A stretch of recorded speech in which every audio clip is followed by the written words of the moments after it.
Captain Ethan Cole snatched the flight manifest off the board, scanned the names, and laughed out loud. Loud enough for everyone in the operations room to hear.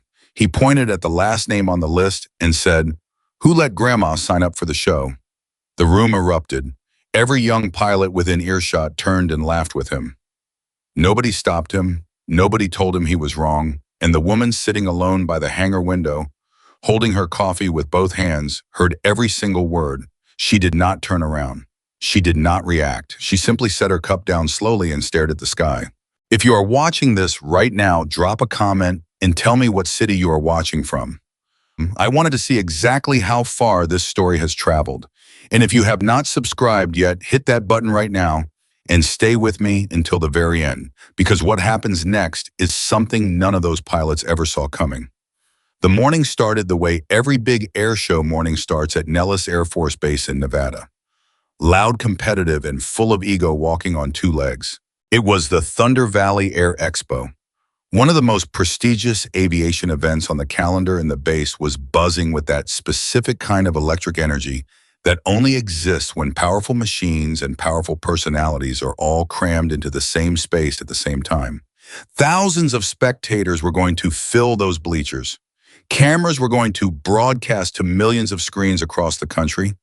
And the pilots who flew that day knew that their performance would be remembered, talked about, and replayed on television for years to come. Which is exactly why every single one of them showed up ready to prove something. Captain Ethan Cole arrived at the briefing room early. That was one thing about Ethan. Whatever else you could say about him, and people said plenty, the man was never late. He was 29 years old, lean and sharp-eyed, with the kind of easy confidence that comes from being told you are exceptional your entire life. He had been flying the F-35 Lightning II since he was 26, and in those 3 years, he had become one of the most decorated demonstration pilots in the Air Force's public affairs program. Magazines had written about him. Talk shows had invited him. A defense contractor had once tried to put his face on a recruitment poster. He let them. He was not a bad person. That is important to understand from the very beginning. He was not cruel by nature. But he had grown up in a world where his talent was celebrated loudly and often, and somewhere along the way, he had stopped questioning whether he deserved every bit of that celebration. He simply assumed that he did the way you assume the sun will rise in the morning without ever stopping to think about all the mechanics behind it. He walked into the briefing room, nodded at the junior pilots, already seated, grabbed the flight manifest off the information board with the casual authority of someone who owned the room, and started scanning the names. The list was good. He recognized almost everyone on it. Top performers, precision flyers, a couple of veterans doing heritage aircraft demonstrations. Standard Expo lineup. Then he got to the last name, Megan Carter. He stared at it for a moment. The name meant nothing to him. He looked at the aircraft listed beside her name, a restored A-10 Thunderbolt II. He looked at her age, which was listed in the supplementary information packet attached to the manifest. 48 years old. He looked back at the other pilots in the room. All of them, younger, sharper, flying newer aircraft. And he made a sound that was somewhere between a laugh and a dismissal. "Who let Grandma sign up for the show?" he said. The laughter came immediately. Not from everyone, but from enough people that it filled the room. Lieutenant Diego Reyes, one of Ethan's closest friends on the base, and his usual wingman during training exercises, leaned over and looked at the manifest. "Never heard of her," Diego said. "Historical aircraft demo?" "Has to be," Ethan said, dropping the manifest back onto the board without much ceremony. "They always bring in one of these old-timers to give the crowd something nostalgic before the real show starts.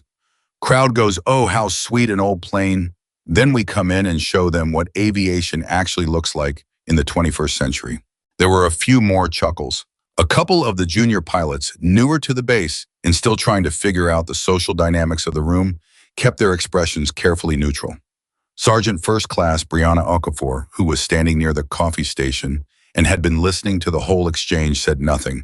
She just poured her coffee, looked at the manifest, and walked out of the room with the kind of quiet that means someone has decided a response would be wasted. Nobody noticed her leave. The briefing started. The operations officer, a compact and no-nonsense man named Colonel James Hartwell, ran through the day's schedule with brisk efficiency. Weather conditions, crowd positions, flyby corridors, emergency protocols, standard pre-show material. Ethan listened with half his attention and spent the other half reviewing his own demonstration sequence in his head. He had done this flight so many times he could run the entire profile with his eyes closed, but he still went through it mentally every time. That discipline at least was genuine. When Hartwell got to the end of the schedule and mentioned that the Heritage aircraft demonstration by civilian pilot Megan Carter would open the second half of the show, Ethan made a small note in his program, basically a reminder to use that time to get some water and check in with his ground crew. He did not write down her name. He did not think he needed to. The briefing ended. Pilots filtered out toward the flight line. The massive concrete expanse of the base was already warm under the Nevada morning sun, and ground crews were moving around the parked aircraft with that organized urgency that always preceded a major event. Fuel trucks, maintenance carts, communication equipment, all of it choreographed with the precision of a military operation, because that is exactly what it was. Ethan was walking toward his aircraft when he passed the maintenance hangar and saw her for the first time. She was sitting on an old metal folding chair just outside the hangar entrance, both hands wrapped around a paper coffee cup, staring up at the sky. She was wearing jeans, dark and practical, and a faded canvas jacket that had probably been green once, but had faded to something closer to the color of old grass. On her feet were plain leather boots, the kind you could buy at any working ranch supply store. Her dark hair, streaked through with gray in a way that she clearly had never tried to hide, was pulled back simply. She had a small bag beside the chair, an old military-style flight bag with worn handles and a few faded patches that had seen better decades. She looked like someone's mother who had wandered onto a military base and gotten comfortable. Ethan barely registered her. He walked past, nodded to one of his ground crew members, and kept going. He did not know that the woman with the paper coffee cup had once flown through a blizzard at 200 feet above mountain terrain in active combat conditions to pull 23 men out of a situation that every tactical analyst in the theater had written off as unrecoverable. I did not know that. Not yet. Master Sergeant Ryan Mitchell was 47 years old, but he moved like someone who had been carrying the weight of difficult knowledge for so long that it had simply become part of his posture. He had been a crew chief, maintenance supervisor, and a combat support specialist over the course of a career that had taken him to places most people only knew as news headlines. He had seen things that most people never would, and those things had given him a certain quality that the younger generation at Nellis sometimes found uncomfortable. He noticed things they did not notice. He was checking a hydraulic connection on one of the support vehicles when he walked past the information board and saw the full manifest posted in the public operations area. He almost kept walking. Then his eyes landed on the call sign section of the document, which listed the performers' designated radio identifiers for the event. Most of them were standard unit designators, official Air Force call signs of a couple of the civilian performers using their professional stage names in radio-compatible formats. And then there it was. 2 words, Ghost Rider. Ryan's hands stopped moving on the hydraulic fitting. His entire body went still. He read it again. He looked at the name next to the call sign, Megan Carter. He looked at the aircraft type, A-10 Thunderbolt II. He looked at the age, 48. He stood there for a moment with his hand resting on the hydraulic fitting and something moving across his face that was very difficult to describe. It was not excitement. It was not disbelief. It was closer to the feeling you get when something you thought was gone forever turns out to still exist. Then he put down his wrench, walked back toward the hangar entrance, and stopped when he saw the woman with the faded jacket sitting in the folding chair. He looked at her for a long moment. She did not look up. She was still watching the sky. He walked over slowly like a man approaching something fragile and stopped a few feet from the chair. "Excuse me," he said. "Are you Megan Carter?" She turned and looked at him. Her eyes were dark and calm and direct in the way that certain people's eyes become after they have been in enough situations where looking away would cost them something important. "I am," she said. He held her gaze. "Ghost Rider," he said quietly. Something shifted in her expression. "Not much. Just enough." "That was a long time ago," she said.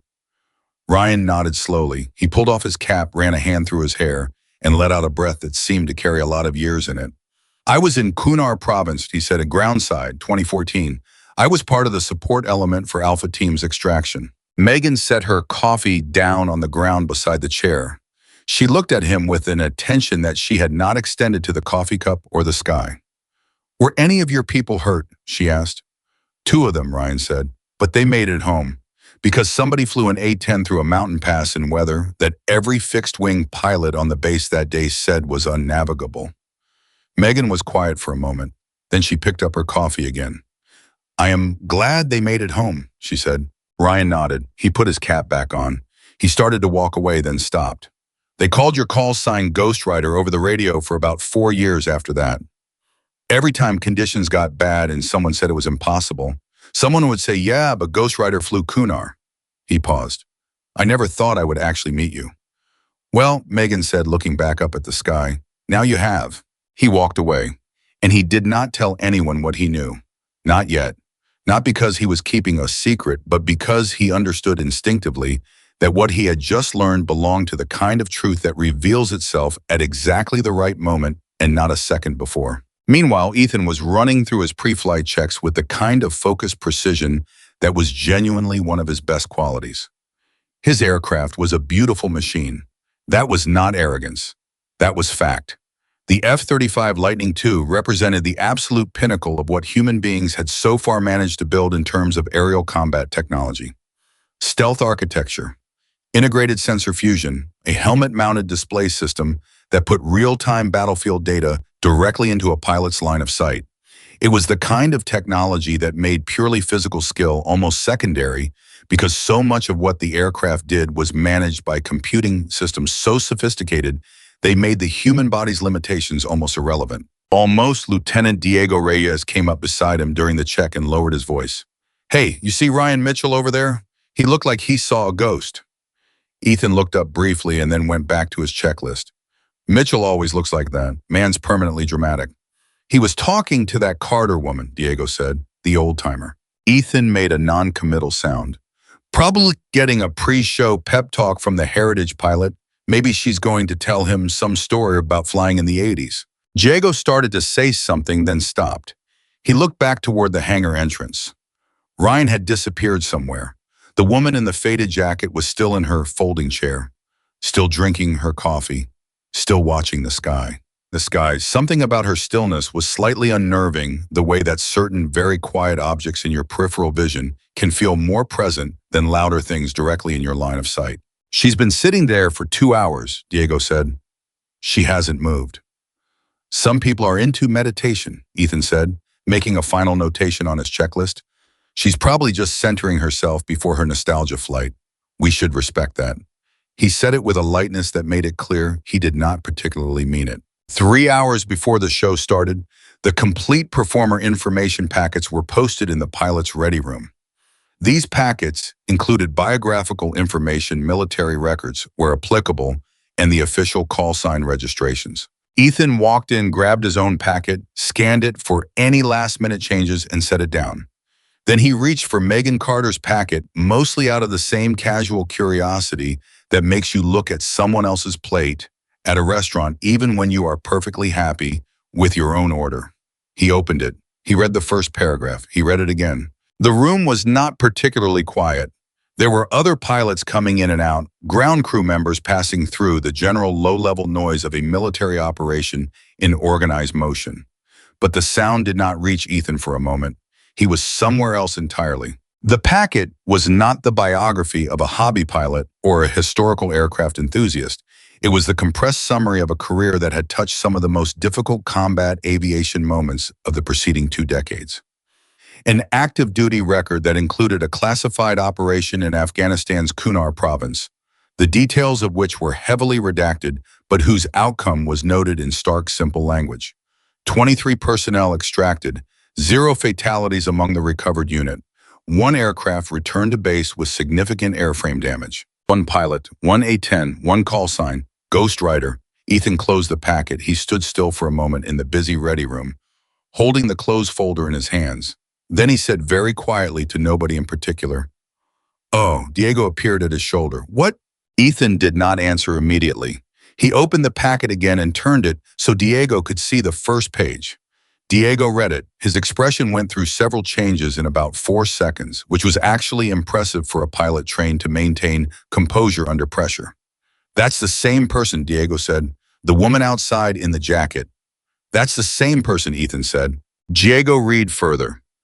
He stopped at the line about the Kunar province operation and was quiet for a long moment.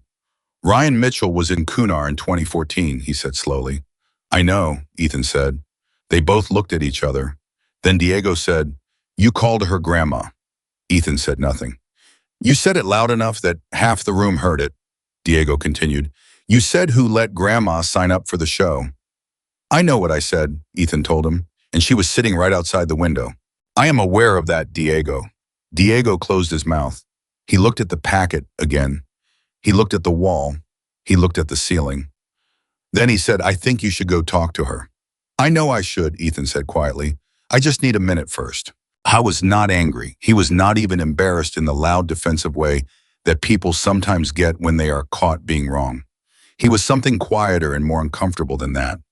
He was the specific kind of ashamed that comes not from being caught doing something wrong, but from realizing that the wrongness existed long before anyone caught it.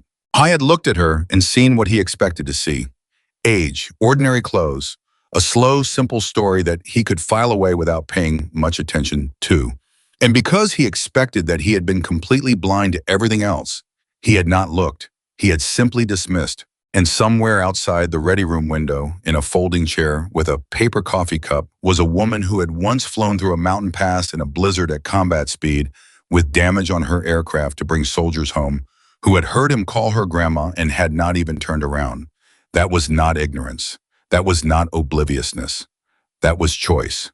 She had heard him, and she had simply chosen not to give his laughter the power to matter. And somehow, that was the most devastating part of all. Outside, Megan set her empty coffee cup down on the ground and stood up from the folding chair.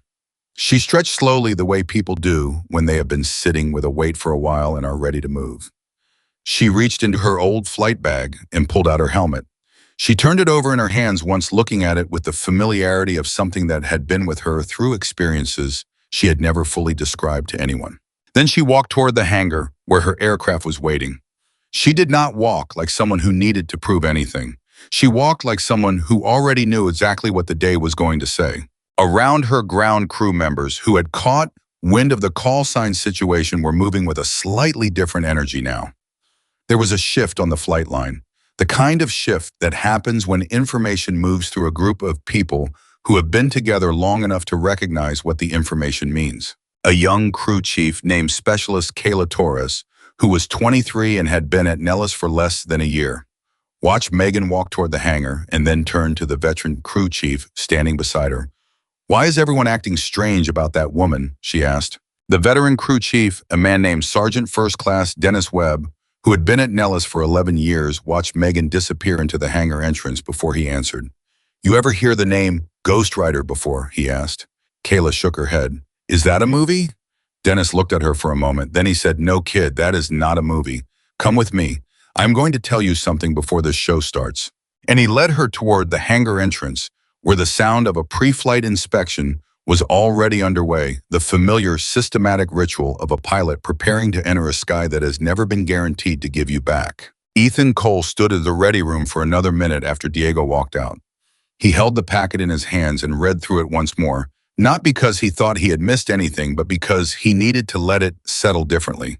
He needed to replace the image he had constructed of the woman in the ordinary jacket with the reality of what was written on those pages.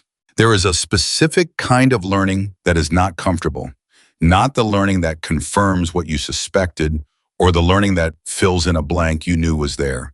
This was the other kind, the kind that requires you to go back and look at everything you thought you knew and admit that the map was wrong from the very beginning. He set the packet down. He walked out of the ready room. He walked toward the hangar. And when he got to the entrance, he stopped because he could see her inside doing her pre-flight walk-around on the old A-10, running her hands along the aircraft's surfaces with the patient, intimate knowledge of someone who had trusted this machine with her life before and was quietly reestablishing that trust now. Her movements were unhurried, deliberate. She checked each point on the airframe with the same attention, the same care, not rushing anything, not skipping anything, and not performing for anyone who might be watching. Ethan watched for a moment, then he walked in. Megan heard his footsteps on the concrete and glanced over her shoulder without stopping her inspection. She registered his face and went back to what she was doing. Captain Cole, she said, reading his name tape. Pre-show nerves. No, ma'am, he said, and then stopped, because calling her ma'am felt suddenly and acutely correct in a way that it had not felt 15 minutes ago, and that awareness sat uncomfortably alongside what he was about to say. She crouched down to inspect something on the landing gear assembly and spoke while she was looking at it rather than at him. You need something? I owe you an apology, he said. What I said in the briefing room this morning was disrespectful, and I should not have said it. I did not know who you were, but that is not actually an excuse because the behavior was wrong regardless of who you were. Megan straightened up and looked at him directly for the first time. Her gaze was not warm exactly, but it was not cold either. It was honest. It was the kind of look that does not pretend anything in either direction. I appreciate that, she said, and I accept it. Ethan nodded. He hesitated, then said, Can I ask you something? You can ask, she said, going back to her inspection. Why did you not say anything when I made the comment this morning? You were right there, you heard it. Megan was quiet for a moment. She moved around to the other side of the aircraft before she answered. Because what you said about me was based on what you saw, she said. And what you saw was incomplete information. You made a judgment, and the judgment was wrong, but it was a very human thing to do. Getting angry at you for being human would not have changed anything. It would have embarrassed me, Ethan said. Yes, she agreed. It would have. And I have been embarrassed before. I have embarrassed people before. Embarrassment is not a useful currency. She stopped at the engine intake and looked inside. Learning is, she said, whether or not you learned something today is more important to me than whether or not you felt bad this morning. Ethan stood there with his hands in his pockets and the distinct sensation of being 29 years old in a way that felt very specific.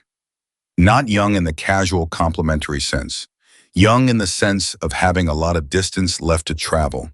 Did you really fly through Kunar Pass in that weather, he asked. Megan did not look up from the intake inspection. Yes, she said, at 200 feet. At points, she said. It was not planned that way. Conditions changed. The report says your aircraft took significant airframe damage. It did. How did you get home? She stopped inspecting the intake and looked at him. I know my aircraft, she said simply. Not what the instrument said the aircraft should be doing, not what the manual said it was capable of. What this specific machine with this specific history in these specific conditions could actually do.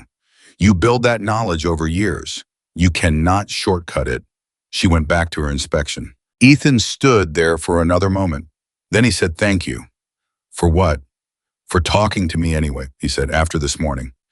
Megan paused with her hand resting on the aircraft's fuselage. She looked at him one more time, and this time there was something in her expression that was not quite warmth, but was adjacent to it, the way that honest respect sometimes resembles warmth from a distance. Go check your aircraft, Captain, she said. You have a show to fly. Ethan nodded, turned, and walked back out of the hangar. Behind him, he heard her resume her inspection. Methodical, patient, unhurried. And he realized, walking back out into the Nevada morning sun, that the woman in the ordinary clothes and the faded jacket had just taught him more in 6 minutes of pre-flight conversation than he had learned in 2 years of simulator training. The flight line was getting louder now. The crowd was beginning to fill the bleachers. The announcer's system was being tested. Fuel trucks were making their final passes. The sky above Nellis was wide and blue and absolutely enormous, the kind of sky that Nevada produces on its best days, the kind that makes you feel both tiny and significant at the same time. Somewhere in that hangar, Ghost Rider was getting ready to fly, and not a single person on that flight line who had heard the call signed not Ryan Mitchell, who remembered it from Kunar, not Dennis Webb, who was telling its history to a young crew chief, not Ethan Cole, who was walking back to his own aircraft with something new and unsettling and valuable, growing in the space behind his eyes. Not one of them could have fully articulated what they were feeling, but they all felt it. That specific, irreplaceable electricity that moves through a crowd when something real is about to happen, when something is about to occur that cannot be manufactured or replicated or produced by any amount of money or technology or institutional prestige, when a legend walks out of the ordinary world and back into the sky. It was still hours before the show would begin. And the morning was only just getting started. The thing about a military base is that it runs on information, not the official kind that comes through channels and briefings and signed documents. The real kind, the kind that travels mouth to ear, hangar to flight line, mess hall to operations room, faster than any communication system the Air Force ever built. And by the time the morning sun had climbed high enough to start heating the Nevada concrete in earnest, the real information about Megan Carter had already moved through Nellis Air Force Base like a current moving through water. It did not announce itself. It did not need to. It simply moved. Ryan Mitchell had said nothing specific to anyone after his conversation with Megan outside the hangar. He had walked back to his maintenance duties and done his work with the quiet focus that his crew had come to expect from him. But there was something different about the way he was carrying himself, and the people who had worked with Ryan Mitchell long enough could read the difference. He was not tense. He was not nervous. He was the opposite of those things. He had the settled, contained quality of a man who had just confirmed something important, something he had suspected for a long time without ever being certain. Sergeant First Class Dennis Webb had talked to Specialist Kayla Torres for about 12 minutes near the entrance of the maintenance hangar, and when the conversation ended, Kayla had walked back to her station without saying a word to anyone. But her eyes were different. She kept glancing toward the hangar where the A-10 was parked, and every time she did, something moved in her expression that was not quite awe and not quite curiosity, but occupied the exact territory between them. By 10:30 in the morning, the name Ghost Rider had been spoken quietly in at least 4 separate locations around the base.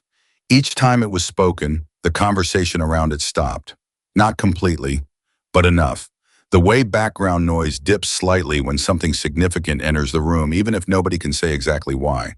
Lieutenant Diego Reyes was sitting on a bench outside the ready room, eating an energy bar and going through his own mental pre-flight sequence, when Lieutenant Marcus Webb, no relation to Dennis, came and sat down next to him with the careful casualness of someone who wants to ask a question but does not want it to look like that is what they are doing.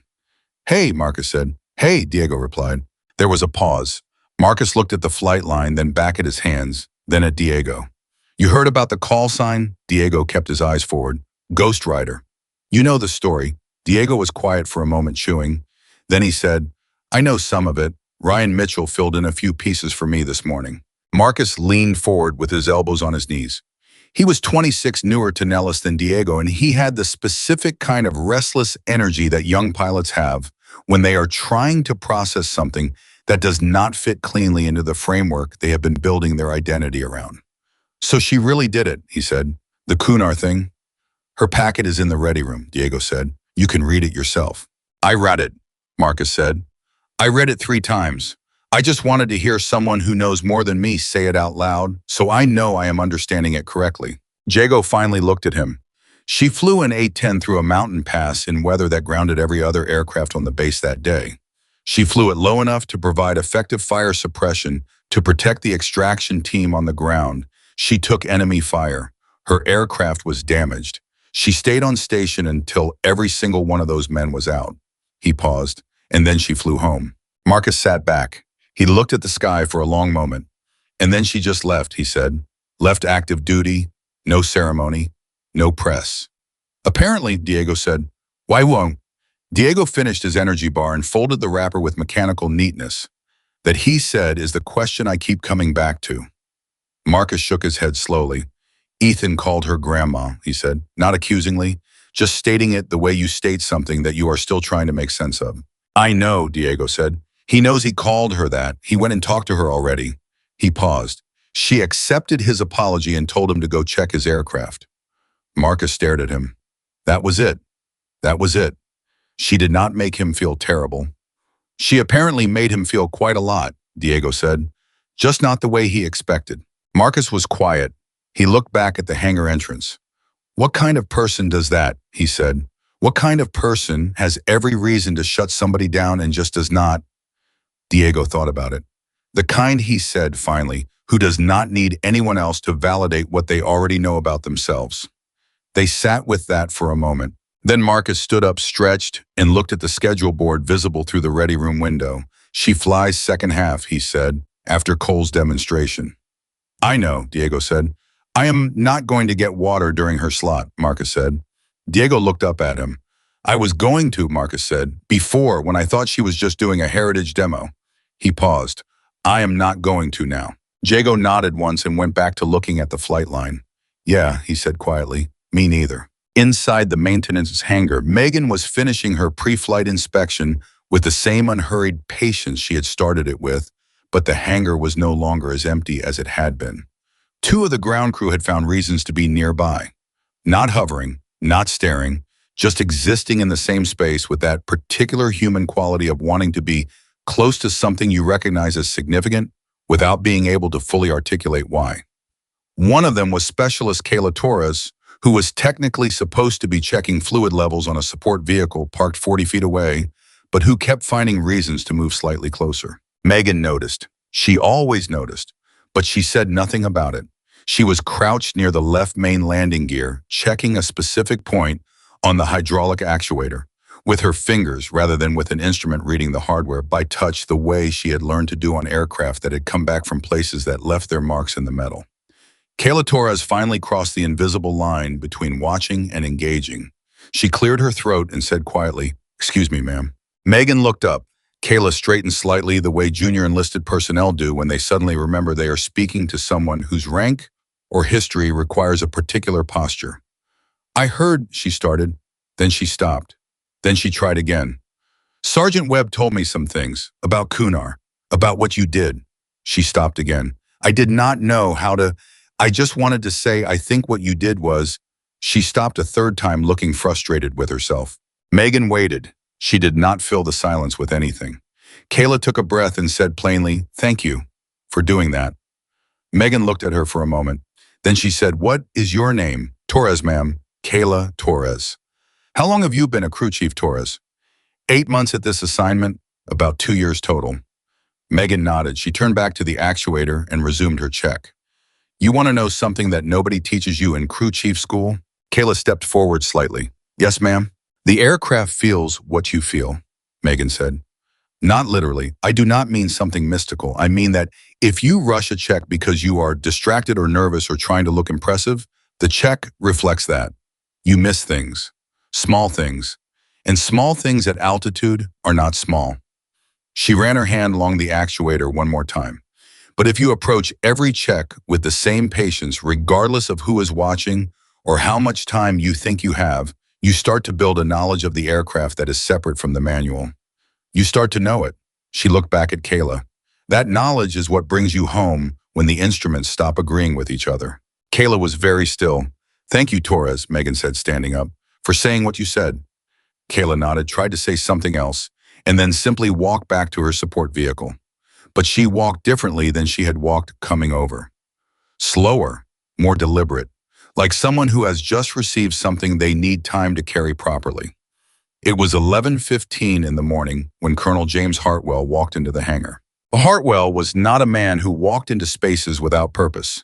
He was the operations officer of the Thunder Valley Air Expo, which meant that for the past several months, every logistical, scheduling, and personnel decision related to this event had moved through his desk. He was 61 years old with the compact, efficient physicality of a man who had spent 40 years not wasting movement. He had flown F-16s in the 90s, transitioned to command positions in the early 2000s, and had accumulated a career record that would look impressive to anyone who read it and incomprehensible to anyone who lived it. He had approved Megan Carter's application to perform at the Expo 6 months earlier. He had read her packet at that time. He had noted the call sign. He had made one phone call to a person whose number was in a section of his contacts list that contained very few entries to verify what he already suspected. The person on the other end of that call had confirmed it without hesitation. Hartwell had approved the application. He had not told anyone who she was. He had wanted to see what would happen when the base encountered the truth on its own terms. He walked into the hangar now with the quiet authority of someone who owns the information in a room, and he stopped near the A-10 where Megan was wrapping up her final checks. She heard his footsteps and looked up. When she saw him, something that was almost a smile moved across her face. Almost. "Colonel," she said. "Captain Carter," he said. He had used her rank, the rank she had held at the time she left active duty, deliberately. "I have been civilian for 6 years," she said. "Some things do not change regardless of the paperwork," he said. She tilted her head slightly in acknowledgement. "How was your show?" "It is about to become considerably more interesting than I advertised," he said, "which is typically what happens when Ghost Rider is in the schedule." He paused. The name has been moving through the base since about 0900. I expected that, she said. She went back to her inspection, closing out the last few items on her personal checklist. How many of them know the full story? Enough to change the temperature of the place, he said. Not enough to understand what they are about to see. Nobody understands it until they see it, Megan said. That is the nature of the thing. Hartwell was quiet for a moment. He looked at the A-10 the way a man looks at something that represents multiple things simultaneously. The aircraft itself, the history attached to it, the future sitting beside that history. I have a question, he said. You are going to ask me why I agreed to do this, Megan said. I am. She closed the last panel on her inspection checklist and straightened to her full height. She was not particularly tall. She never had been. There had been paperwork about that in the early years, small notes about minimum reach requirements in the cockpit adjustments she had made, and adaptations she had built until the physical limitation had simply ceased to be a limitation. I did this, she said, because the people flying these aircraft now are very good at flying what technology tells them to do. And that is important. That skill matters. She looked at the A-10. But there is something else that matters. Something that does not come from a sensor suite or a flight management system. And I think this generation of pilots needs to see it while there are still people around who can show it to them. Hartwell nodded slowly. The young captain who made the comment this morning, he said. He came and apologized, Megan said. I know, I heard. He is not a bad pilot, Megan said. He is an excellent pilot. He is also at the moment slightly confused about what excellence means. That is a correctable condition. She picked up her helmet from the ground where she had set it and held it under one arm. Most things are correctable, she said, if you catch them early enough. Hartwell looked at her. There was something in his expression that was difficult to name precisely. It lived in the space between admiration and something older and quieter than admiration. Hangar crew chief told me you checked every item on your pre-flight twice, he said. I always check twice. Even after 15 years in that cockpit. Especially after 15 years, she said. Because after 15 years, you start to believe you know everything about it. That is exactly when you need to go back to checking twice. Hartwell made a sound that was not quite a laugh, but was close to one. He turned and walked back toward the hangar entrance. Then he stopped and looked back over his shoulder. Ghost Rider, he said. Not as a question, just the name stated the way you state something that has weight. Sir, she said. He walked out. The morning became the early afternoon with the particular speed that happens when a large event is building toward its moment, and there are 1,000 small tasks filling every available minute. The bleachers were filling. The announcer was running through the program schedule with the practiced enthusiasm of someone who had been doing air shows long enough to have a specific voice for them. Support crews were doing final checks. Vendors were selling food and commemorative programs and cold drinks in the Nevada heat. Ethan Cole was going through his final equipment checks when Diego appeared beside him for the second time that day. And this time Diego was carrying 2 cups of coffee and an expression that meant he wanted to talk. You have got that look, Ethan said without turning around. What look? The one where you have been thinking about something for 2 hours and you have finally decided to say it out loud. Diego handed him one of the coffee cups. Ethan took it. They stood side by side for a moment, not saying anything, looking at the flight line. I talked to Mitchell, Diego said. Ethan glanced at him. Ryan Mitchell. He told me something about the Kunar operation, something that is not in the packet. Diego paused. He turned the coffee cup in his hands. The weather that day, the reason every other aircraft was grounded, it was not just bad weather. It was a complete instrument approach failure scenario. Visibility near zero, winds gusting to 45 knots in the pass ice on the ridge surfaces. The Tactical Operations Center had already declared the rescue operation unviable. Officially, on the record. They had made the call that conditions did not permit a fixed-wing approach, and that the ground team would need to hold position and wait for a weather window. Ethan was still. Mitchell said the weather window was projected to open in approximately 14 to 18 hours. Diego continued. The enemy forces surrounding the unit were estimated at a strength that would have made holding position for 14 hours a very different situation than the one they ended up with. He stopped. Ethan said she went without authorization. Diego said nothing for a moment. Then he said, The official record is, and I am quoting the packet, now aircraft departed on a modified support profile following a reassessment of approach viability. That is the most diplomatic sentence I have ever read, Ethan said. Mitchell used different words, Diego said. He said she told the operations officer that she was going to go take a look, and then she went, and she did not stop going until she had found a line through the pass that the instrument said did not exist. Ethan let that sit. The operations officer, Diego continued, filed a report afterward that described the mission as, quote, a demonstration of exceptional airmanship under conditions that exceeded established parameters. There was a disciplinary review. The review was closed without action. Because 23 people came home, Ethan said. Because 23 people came home, Diego confirmed. Ethan was quiet for a long time. He looked at the sky.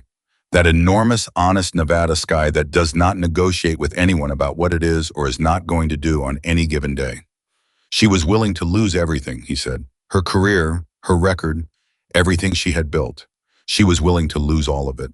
Yes, Diego said, because she believed she could find a line through the pass. Because she had built 20 years of knowledge about what her aircraft could do, Diego said. Not what the manual said, not what the instruments said. What she and that machine together were actually capable of. Ethan looked down at his coffee cup. He thought about something Megan had said to him in the hangar.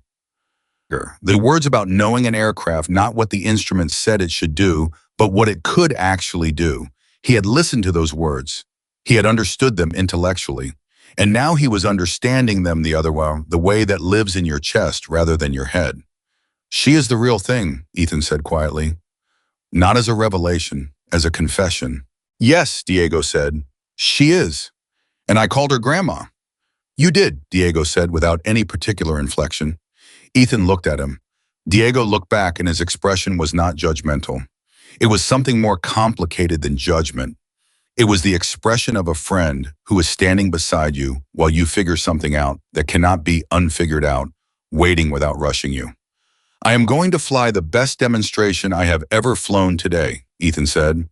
Good, Diego said. Not because of what anyone will say about it. Not because of the cameras. I know, Diego said, because I want to understand what she is going to show us, Ethan said. I want to fly my best so I have something real to compare it to. He paused. I want to know the difference. Diego looked at him for a long moment. That he said finally might be the most honest thing I have heard you say in 3 years. Ethan took a drink of his coffee. It was good coffee. He had not noticed that before. At 12:45 in the afternoon, something happened in the pilot's ready room that nobody had planned and nobody orchestrated. The pilots who were performing in the second half of the show had begun drifting into the space naturally, checking equipment, reviewing schedules, doing the low-level quiet preparation that precedes performance. Megan was not in the room, she was at her aircraft, but her presence was in the room in the way that certain subjects become present in a space even when the person they concern is physically elsewhere. Lieutenant Sandra Park, who flew the F-22 Heritage demonstration and was 32 years old and one of the sharpest technical pilots on the base, was looking at the flight schedule when she said without preamble, "Does anyone know if she has flown this specific A-10 before the restored one?" Sergeant Major Thomas Guerrero, who was in the room on a logistics matter and had no reason to be part of this conversation, said, without looking up from his paperwork, 18 months, she sourced and restored it herself, worked the airframe every weekend for about 14 months. Mechanics who helped said she knew every rivet. The room was quiet. She restored it herself, Sandra said. Large portions of it, Guerrero said. He looked up. Spent her own money. Sourced parts from 3 different salvage contacts. Brought in a specific hydraulic specialist for the actuator work on the wing assembly. He went back to his paperwork. She knows that aircraft the way a surgeon knows a procedure they designed. Sandra looked at the schedule. She looked at the time slot assigned to Megan's demonstration. She looked at the length of the slot. She had been planning to use the early portion of that time to stretch and run through her own mental checklist. She was no longer planning that. I want to be out there when she launches, Sandra said. 3 other pilots in the room said nothing, but they put down what they were doing and looked at the schedule too, calculating the time. Marcus Webb was near the window. He said quietly, Ryan Mitchell is already out there. He has been standing near the maintenance hangar for the past 20 minutes. Nobody said anything to that, but the room began slowly and without any announcement to move toward the door. It was not coordinated. Nobody suggested it. Nobody organized it. It was the organic movement of people who had each through their own separate paths of information and conversation and private recalibration arrived at the same understanding. They wanted to be there, not to watch a heritage demonstration, not out of professional obligation. Because something real was about to happen, and the specific quality of their time in this place meant they recognized it, and the recognition required presence. By 1:15 in the afternoon, the ready room was mostly empty. Megan Carter was sitting in the cockpit of her A-10 running through her startup checklist when Kayla Torres appeared at the base of the ladder with a headset in her hand. "Comms check when you are ready, ma'am," Kayla said. Megan looked down at her. Then she said, "Torres." Kayla looked up. "You did a good pre-flight check this morning on that support vehicle," Megan said. "I noticed." Kayla stared up at her. She had not known Megan was watching. She had not been performing the check for any audience. She had been doing it because Megan's words from earlier had settled somewhere in her, and she had simply applied them to the thing in front of her. "Thank you, ma'am," she said. "That is the habit," Megan said, turning back to her checklist. "Build it until it has no off switch." Kayla nodded and stepped back from the ladder to maintain the appropriate clearance for startup. Inside the cockpit, Megan moved through the checklist with the calm efficiency of someone who has done this so many times that the movements have their own memory entirely separate from conscious direction. Left hand here, right hand here, eyes here, breath here. She did not think about the crowd outside. She did not think about the call sign or the history attached to it or the conversations it had generated on this base over the past several hours. She did not think about Ethan Cole or Ryan Mitchell or Colonel Hartwell or any of the people whose lives had in various ways intersected with hers today. She thought about the aircraft. She thought about the sky. She thought about what it meant to fly not for an audience, but because flight itself was a complete and sufficient reason. And underneath all of that quiet and undemonstrative, the way all truly important things tend to be, she thought about 23 men who had come home. She thought about them without drama, without ceremony, without the weight that stories tend to acquire when they are told and retold. She thought about them simply the way you think about something that happened and that you would do again without hesitation, not because it was glorious, but because it was right. The engine started. That sound, that specific sound of an A-10's turbofan engines coming to life is not a gentle sound. It is not the whisper of modern technology. It is something older and more direct. It is the sound of a machine that was built to do a specific, difficult, dangerous job, and that does not pretend to be anything else. On the flight line, Ryan Mitchell turned toward the sound the moment he heard it. Beside him, without having planned to be there, were Diego Reyes, Marcus Webb, Sandra Park, and a half dozen other personnel who had made their way out without fully accounting for why. They stood there in the afternoon heat. The engine sound grew. And something moved through that group of people, something that had no official name in any Air Force manual, but that every person present could feel with complete certainty. It was the feeling of being about to learn something that you cannot learn from a book. The kind of learning that only happens when someone who has been further out than you have ever been comes back and shows you what the distance looked like. Ghost Rider was about to return to the sky. And the whole base was holding its breath. The breath that Nellis Air Force Base had been holding since 9 o'clock that morning released itself in a long collective exhale at exactly 1:22 in the afternoon when the A-10 Thunderbolt II carrying Megan Carter began its taxi roll toward the active runway. Ryan Mitchell watched from the edge of the flight line with his arms at his sides and his cap in his hands. He had taken it off without realizing he had done it. That was the kind of thing that happened to people who remembered Kunar. The body made decisions that the mind had not quite caught up to yet. Diego Reyes was standing 3 feet to Ryan's left. Diego was a man who had logged over 1,000 flight hours, who had performed aerial demonstrations in front of crowds, numbering in the tens of thousands, who had been trained specifically to remain composed under conditions that would unravel most people. He was gripping his forearm with his opposite hand and squeezing without being aware of it. Marcus Webb had his radio in his hand. He was not listening to it. He was holding it because he needed something to do with his hands, and the radio was the nearest available object. Sandra Park had her sunglasses on. That was the only thing protecting the people around her from seeing that her eyes had gone glassy, in the way that eyes sometimes do when something large is moving through a person and they are not quite ready to acknowledge it in public. Specialist Kayla Torres was standing exactly where she was supposed to be standing as part of the ground crew at the prescribed clearance distance from the aircraft's engine wash. She was performing her job with the precision she always performed it. But her heart was doing something that flight school had never addressed in any manual. The A-10 taxied with a particular ground movement that was entirely its own. Not the sleek, effortless glide of the newer jets. Something heavier, more deliberate, more honest about its own weight and purpose. The aircraft had been built to absorb punishment and keep flying, and you could feel that design philosophy in the way it moved on the ground, like something that understood difficulty and had decided to continue anyway. Ethan Cole was at the far end of the flight line, having completed his own demonstration 20 minutes earlier. He had flown precisely as he had told Diego he would fly. His best. Not for the cameras, not for the announcer, for the reason he had articulated, standing there on the flight line with a coffee cup in his hand and something new and uncomfortable and necessary growing in his chest. His demonstration had been technically perfect. The crowd had responded exactly as expected. The F-35 had done everything it was designed to do, and it had done it flawlessly, and Ethan had felt for the first time in a very long time that technical perfection was only one part of a larger answer he had not yet fully formulated. He was still working on the formulation. He was about to receive significant help with it. The radio crackled in the tower.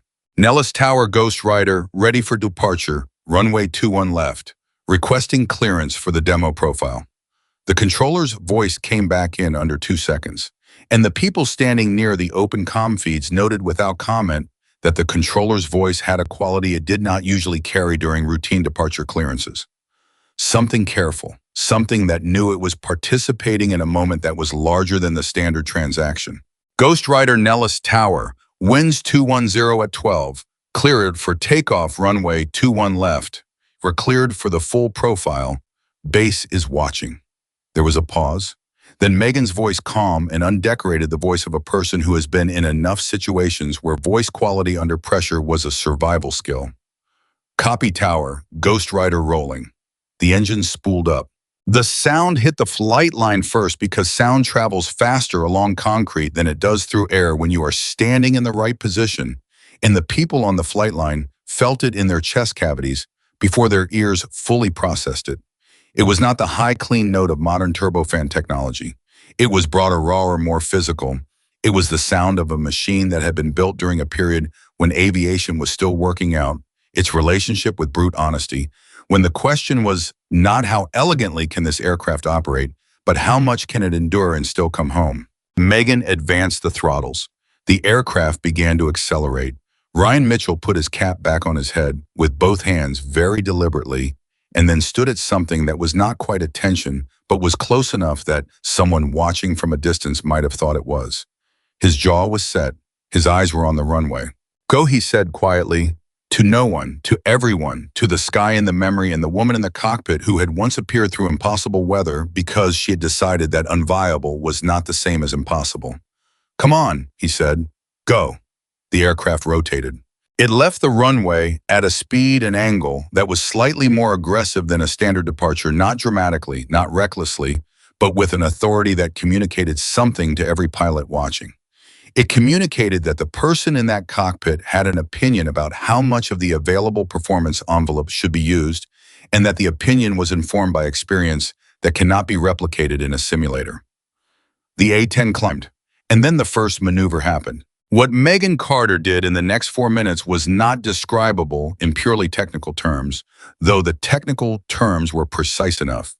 She executed a series of maneuvers that individually were within the established parameters of the aircraft's certified demonstration envelope, and that collectively told a story that no individual maneuver could have told on its own. Each movement led to the next with the narrative coherence of a sentence that knows where it is going before it begins, and the relationship between consecutive maneuvers was not the relationship of a pilot performing a rehearsed sequence. It was the relationship of a person in conversation with a machine that they have known for long enough to trust completely and to push honestly. The crowd in the bleachers had gone from moderate engagement to a quality of attention that the announcer, a man named Bill Carver, who had been narrating air shows for 22 years, recognized immediately and had never fully learned to predict. It was the silence that was not silence, the absence of distracted noise, the sound of thousands of people simultaneously deciding that whatever they had been doing with part of their attention could wait. Bill Carver had pre-written introduction notes for Megan Carter's slot, 3 paragraphs about the A-10's history, a few lines about restored aircraft programs, a closing comment about the importance of preserving aviation heritage. He looked at those notes for approximately 4 seconds. Then he set them aside and simply started talking without a script in the way that people talk when they are responding to something in real time and the prepared version is no longer adequate. "Ladies and gentlemen," he said, "what you are watching right now is not a heritage demonstration. What you are watching is a master class. This is Captain Megan Carter, call sign Ghostwriter, and if you want to understand what 20 years in a cockpit actually means, you are looking at it." On the flight line, Sandra Park took off her sunglasses. She was not trying to see better. She needed to see this without anything between her eyes and what was happening in the sky. She needed the full unmediated version. The A-10 came back around on a low pass. Low did not mean what it meant in casual conversation.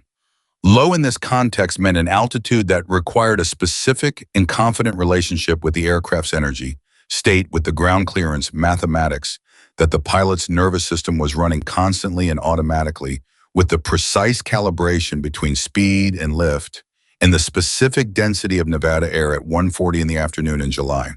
Ethan Cole watched the low pass from his position at the far end of the flight line and felt something happen in his understanding of what he had been doing for the past 3 years that was not comfortable and was not comfortable and was nonetheless exactly the kind of uncomfortable that makes a person better at something if they are willing to sit with it. His F-35 could do things the A-10 could not. This was not in question. The technology gap was real and significant and represented decades of advancement that mattered in ways that were both tactical and fundamental. He knew this. He believed this. What he was watching was not about the gap. What he was watching is about what lives on the other side of the gap. The thing that technology extends and amplifies but cannot originate. The thing that you can only build the old way through years and mistakes and decisions made when the instruments disagreed with you and you had to choose between trusting the machine and trusting yourself, and you chose yourself and you were right and you built from that. He was watching someone who had built it all the way. The A-10 completed the low pass and climbed again. And then the first twist happened. Ryan Mitchell was the first person to notice it because he was looking with the specific visual vocabulary of someone who had spent decades around aircraft and could read the language of an airframe the way a doctor reads a patient. He saw it in the way the left engine note changed very slightly on the climb. Not dramatically, not alarmingly, just enough. He keyed his radio. "Tower, this is Mitchell Maintenance. I am monitoring Ghostwriter's left engine. Possible minor anomaly on the climb, not critical. Monitoring." The tower responded. "Copy, Mitchell. We have the same. Ghostwriter Tower, are you aware of left engine detonating on climb? How do you read?" Megan's voice came back without a pause. "Tower, Ghostwriter, aware. It is a vibration characteristic I have been working with for 6 months. She does it on sustained climbs above 8,000 feet. She settles out. I have got her." There was a pause in the tower. Then, "Copy, Ghostwriter, your call." On the flight line, Diego turned to Ryan. "She knows that aircraft," he said. Ryan did not take his eyes off the sky. "Better than the aircraft knows itself," he said. Megan did exactly what she had said. She worked the aircraft through the characteristic vibration with adjustments so small they would have been invisible to any observer without intimate knowledge of the machine's normal behavior. She worked them with the patience of someone who has learned that the correct response to an aircraft's idiosyncratic communication is not suppression, but conversation. She asked the engine a question with her throttle movement. The engine answered with a steadying note.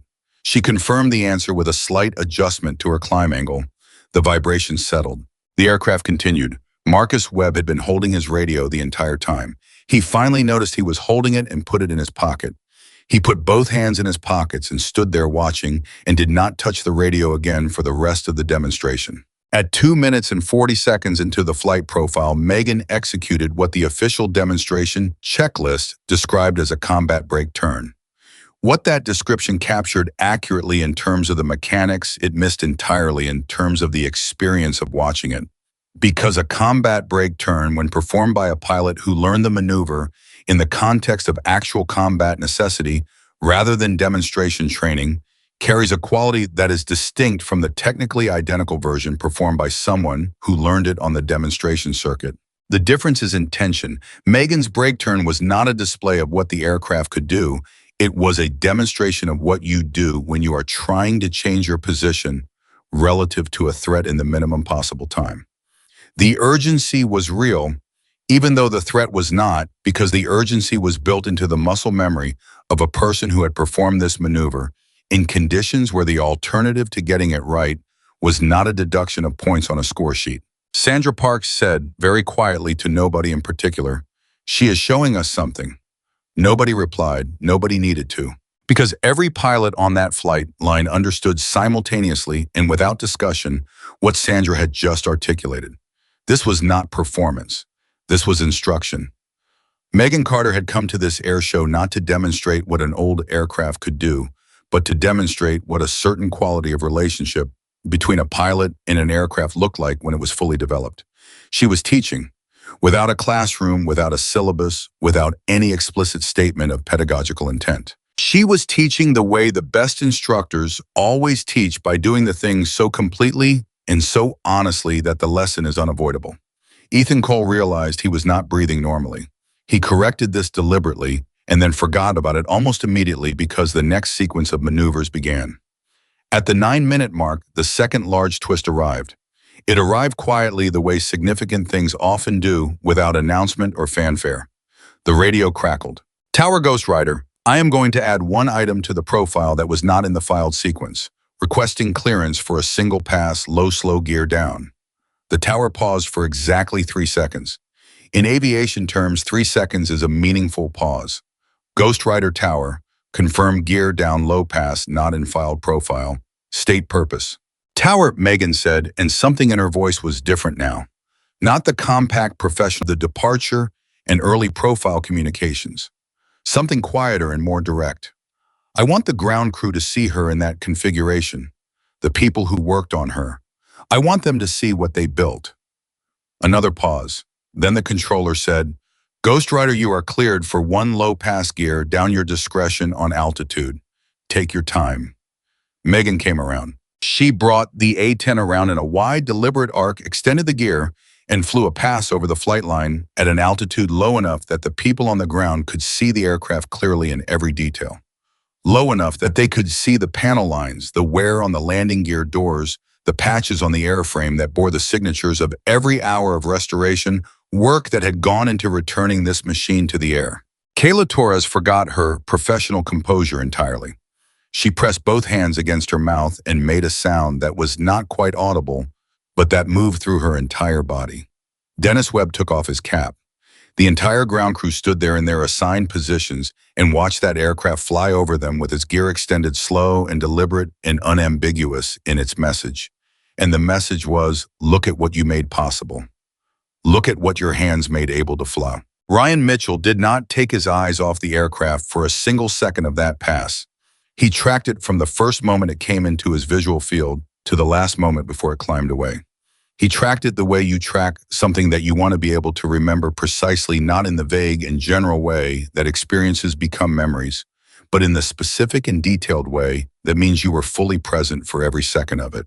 When the aircraft's gear came up and it climbed back toward the demonstration altitude, he finally turned to look at the people around him. He looked at Diego and at Marcus and at Sandra and at all the others who had gathered on the flight line without coordination or announcement. He said nothing. There was nothing that needed to be said. At the 12-minute mark, Megan Carter did something that nobody anticipated, and the reason nobody anticipated it was that it required a depth of knowledge about the aircraft's capabilities that existed only in one person on that base, and that person was in the cockpit. She executed a maneuver that the A-10's official demonstration profile listed as maximum performance, meaning it was at the boundary of what the airframe's approved operating envelope certified. The maneuver itself was a vertical rolling pull that combined a sustained high G turn with a rolling component in a way that the aircraft was technically cleared to perform, but that virtually no demonstration pilot attempted, because it required an absolute certainty about the aircraft's structural response that most pilots were not willing to claim. Megan claimed it. She executed it with the unhurried confidence of someone who has asked the aircraft this question before and knows what the honest answer is. On the ground, three things happened simultaneously. In the tower, the controller who had been watching the radar return said to no one in particular, "She just did the vertical roll." At the maintenance station, the senior mechanic who had been involved in the aircraft's restoration and who had been watching the profile with the specific attention of someone evaluating whether his work was holding correctly, let out a breath that he had apparently been holding for the entirety of the vertical rolling component. And on the flight line, Ethan Cole turned to the pilot standing nearest to him, who happened to be Sandra Park, and said in a voice that was barely above a whisper, "How does she know it will hold?" Sandra watched the aircraft complete the roll and establish in the recovery with an assurance that had no performance in it whatsoever. "She built it," Sandra said simply. "She knows every piece of it. She knows exactly how much she can ask it for." Ethan stared at the aircraft climbing away from the recovery. He was 29 years old. He flew one of the most advanced aircraft ever built by human beings. He had more computational support in his cockpit than Megan Carter had available to her in 10 years of her career. And he was standing on a concrete flight line in the Nevada afternoon, watching a woman in a restored attack aircraft demonstrate something that his technology, for all its extraordinary capability, had not yet found a way to manufacture. Trust built from knowledge. Knowledge built from time. Time spent not seeking shortcuts but building the thing correctly. The way things that need to hold under extreme conditions have always needed to be built. Layer by layer, repetition by repetition, correction by correction. The vertical roll recovery completed. The aircraft established in a clean climb. And then Megan did something that made the announcer stop talking in the middle of a sentence. She waggled the wings. Once, cleanly, deliberately. It was the oldest aviation gesture in the language. The simple acknowledgement. The "I see you," the "I am here," the "I came back." Ryan Mitchell stood very still. Then he raised his right hand slowly to the brim of his cap. It was not a salute in the official military sense. He was not in a formation. There was no protocol requiring it. It was simply the gesture of a man who had been in Kunar province in 2014 and who was standing on a flight line in Nevada in the present, watching the person who had appeared through impossible weather and brought his people home and who needed in that moment to show her that he remembered. He held the gesture. He held it until the aircraft had climbed beyond comfortable visual range. Then he lowered his hand. Nobody around him said a word, but Diego Reyes, who was standing to his left, reached over and put his hand briefly on Ryan's shoulder. Not speaking, just present, just acknowledging. Ryan nodded once. The aircraft climbed. The demonstration was not finished. There were 4 more minutes of profile remaining, and Megan Carter used every second of them the way she used every second of everything she did, with complete presence and without waste. The final sequence involved a series of passes at varying altitudes and airspeeds that collectively painted a picture of the aircraft's full capability range, from slow and deliberate to fast and aggressive, from high and wide to low, and committed each pass telling a different sentence of the same long paragraph about what it means to know your aircraft and to trust what you know. The crowd in the bleachers, which had started the day expecting a nostalgia flight from an old woman in an old airplane, had been absolutely silent for the last 6 minutes.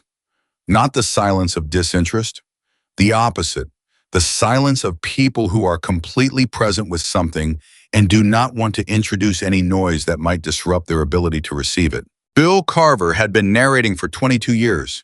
He had narrated demonstrations by legendary pilots. He had narrated record-breaking performances in milestone events in moments that had gotten television coverage and magazine features. He had found words for most of them, not always perfect words, but adequate ones. He was finding it difficult to find adequate words for this. He kept talking because silence on a public address system has a different quality from silence in private, and he understood his job well enough to fill it. But he was aware in a way that he was not usually aware during a performance, that his words were not the primary communication happening at this moment. They were accompaniment. What was actually being said was being said in the sky by an aircraft, and the person flying it in a language that had no text translation, and that you understood only with the part of yourself that recognized honesty when it arrived. At 16 minutes, the final pass came. Megan brought the aircraft around one last time lower than the previous passes, not at the minimum permitted altitude, but close to it. Close enough that the sound arrived differently than it had before, not as something happening above the crowd, but as something happening with them, part of the same air, the same afternoon, the same Nevada sky. She flew the length of the flight line. She flew it straight, no drama, no final flourish, no exclamation point. She flew it like a person walking across a room with something valuable in their hands, with care, with attention, with the specific respect that you show to things that matter. And then she was past the flight line. The aircraft's sound changed as she began the climb toward the pattern altitude for landing. The crowd broke from their silence in stages the way water finds a level, first one section, and then another, and then all of it at once. And the sound that came up from the bleachers was not the sharp, percussive sound of event applause. It was something else. It was the sound of people who had witnessed something they had not expected to witness, and who were responding not to a performance, but to an experience. Ethan Cole stood on the flight line and did not applaud immediately. He stood still and let the sound of the crowd move past him and watched the aircraft in the distance begin its approach pattern. He was doing something difficult and necessary, which was accounting honestly for the distance between where he had been when the morning started and where he was now, and understanding that the distance was significant and that crossing it had not cost him anything he needed. It had only taken from him things he had been carrying without realizing they were a weight. The certainty that he already knew what excellence looked like.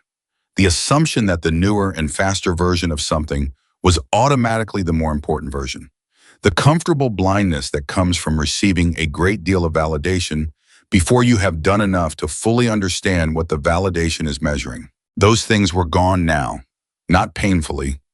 More the way a room gets lighter when someone opens a window, a small revision in the quality of the air. Diego appeared beside him. They stood together and watched the approach. "Best demonstration I have ever seen at this base," Diego said. Ethan said nothing for a moment. Then he said, "Best demonstration I have ever seen." Diego looked at him. "You included your own." "I included my own," Ethan said. Diego thought about saying something. Then he decided not to. Some confirmations are better received in silence. The A-10 touchdown, and on the flight line at Nellis Air Force Base in the Nevada afternoon, with the crowd still making the sound that is not quite applause and not quite something else, Ryan Mitchell stood straight and tall and watched Ghost Rider come home. He had watched her do it once before in weather that the instruments had said was impossible in a mountain pass in Afghanistan, with 23 of his people loaded into a situation that every analyst had written off. She had come home then. She was coming home now. And the watch of a man who remembered both moments was the same watch, and what it carried was the same thing it had always carried. The certainty that some people, when they say they are going to do something, have already done it in every way that matters before the aircraft ever leaves the ground. The A-10 rolled to a stop at the designated parking position at 2:47 in the afternoon, and the engine spool down was one of the most listened to sounds on the flight line at that moment. Not because it was unusual. Every aircraft that lands eventually silences its engines. But because of what the silence meant, after 17 minutes of something that most of the people present had not been prepared for and could not yet fully categorize. Kayla Torres was at the aircraft before the chocks were fully set. Not improperly. She was doing her job. Her post-flight positioning was exactly correct. Her equipment was exactly where it needed to be. But she was doing her job with a speed and attention that had a quality to it she had not brought to the position assignment that morning, when it was still just another slot on a routine support day. The cockpit opened. Megan Carter climbed down the ladder with the same deliberate, unhurried quality that characterized everything she did. She did not leap out. She did not perform a landing for the audience that was gathering at the periphery of the designated area. She climbed down the way a person climbs down from something they have been trusting with their life, carefully with respect for the machine and what it just did. Her feet touched the concrete. She pulled off her helmet. And the first thing she did was turn and look at the aircraft, not at the crowd gathering 20 feet away. Not at the ground crew rushing toward her. At the aircraft, a long quiet look, the kind you give to something that held up its end of an agreement made under significant pressure. Kayla Torres was standing at her shoulder. She could not help it. She had been trying to maintain her position and her professional composure for the past 30 seconds, and she was losing the battle with both. "Ma'am," she said, her voice had a quality in it that she would have been embarrassed about if she had noticed it. She did not notice it. Megan turned to look at her. "She held," Kayla said. "It was a ground crew assessment. It was also something much larger than a ground crew assessment. Every panel, every system, she held." Megan looked at the aircraft again. "She always holds," she said. "You just have to ask the right questions." Kayla stared at the aircraft for a moment. Then she said quietly, almost to herself, 8 months I worked on her. I was scared every morning that we had missed something, that one of the systems was going to say no at the wrong moment." Megan looked at her. "Did you check twice?" Kayla blinked. "Every time," she said. "Every single check. Twice, like you said." "Then you did not miss anything," Megan said simply. She handed Kayla the helmet with both hands, the way you hand someone something valuable, and walked toward the briefing area. Kayla stood there holding the helmet and looking at it the way you look at something that has just been given to you before you fully understand the weight of the gift. Ryan Mitchell was waiting at the edge of the exclusion zone, standing with the patient stillness of a man who had already decided that he was going to be there when she came back, regardless of how long it took. He had been there since the aircraft started its approach pattern. He had not moved, not to get water, not to check his radio, not to speak to any of the people who had passed close enough to talk to him. He had simply stood there and waited, the way you wait for something that you have waited for before, and understand the value of not rushing. When Megan walked through the exclusion zone boundary, she saw him immediately. She stopped. He stopped. They looked at each other for a moment across the 10 feet of concrete between them. Then Megan said, "Did any of them remember the past frequencies my guys on the ground?" "Kunar." Ryan blinked. It was the last question he had expected. He had been prepared for something larger, something ceremonial, something that matched the scale of what had just happened in the sky. He had not been prepared for this. "The past frequencies," he repeated. "I made 3 passes before I found a firing angle that would suppress without risk to the friendly positions," Megan said. "Third pass, I was about as low as I have ever been in that aircraft. I wanted to know if the guys on the ground knew I was adjusting for them, if they understood what was happening." Ryan was very still. "Sergeant Delgado," and he said. He was the team lead. He told me afterward, about 2 weeks after we were back at Bugram, he told me that on your 3rd pass, he knew you had changed the approach angle. He said, "I knew she was flying for us, not just over us." Megan held his gaze for a moment. Something moved in her expression that she did not try to contain or rearrange.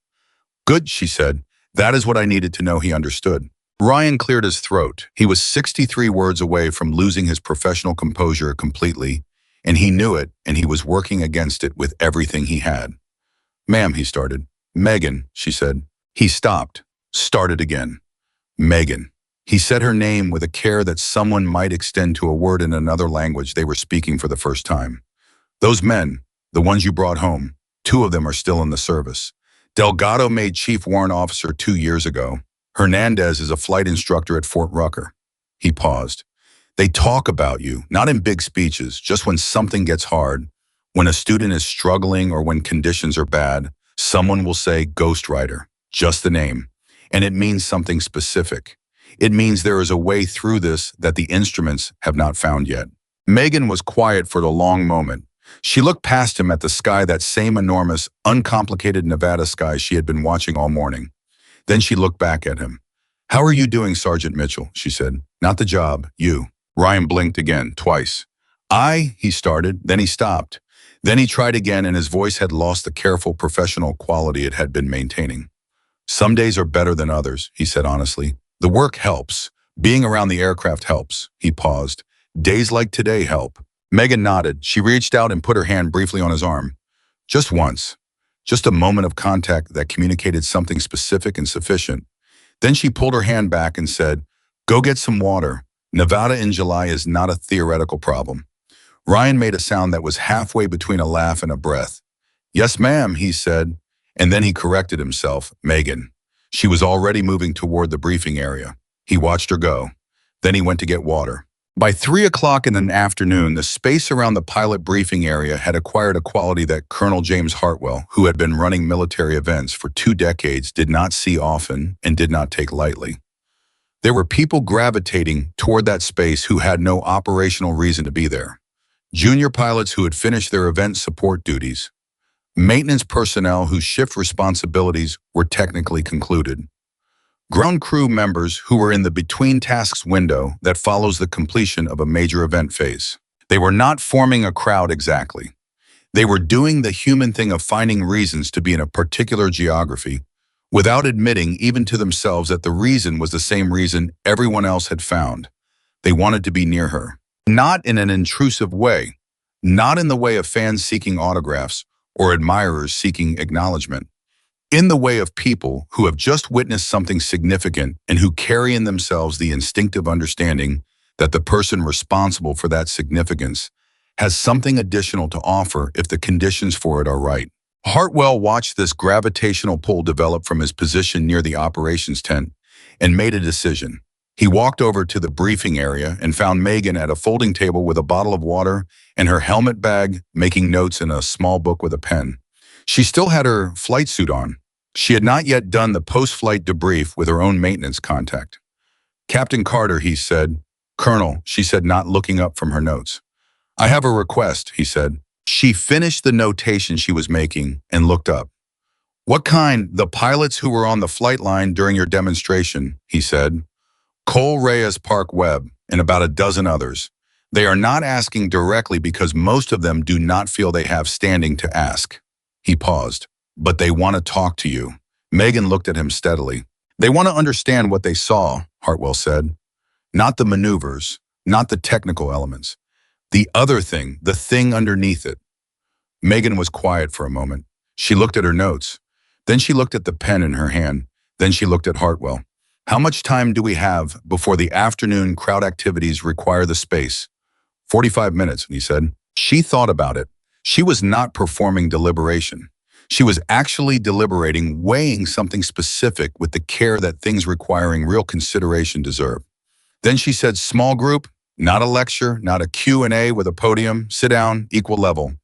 "I can arrange that," Hartwell said. "And Ryan Mitchell," she said. "He should be there." Hartwell looked at her for a moment.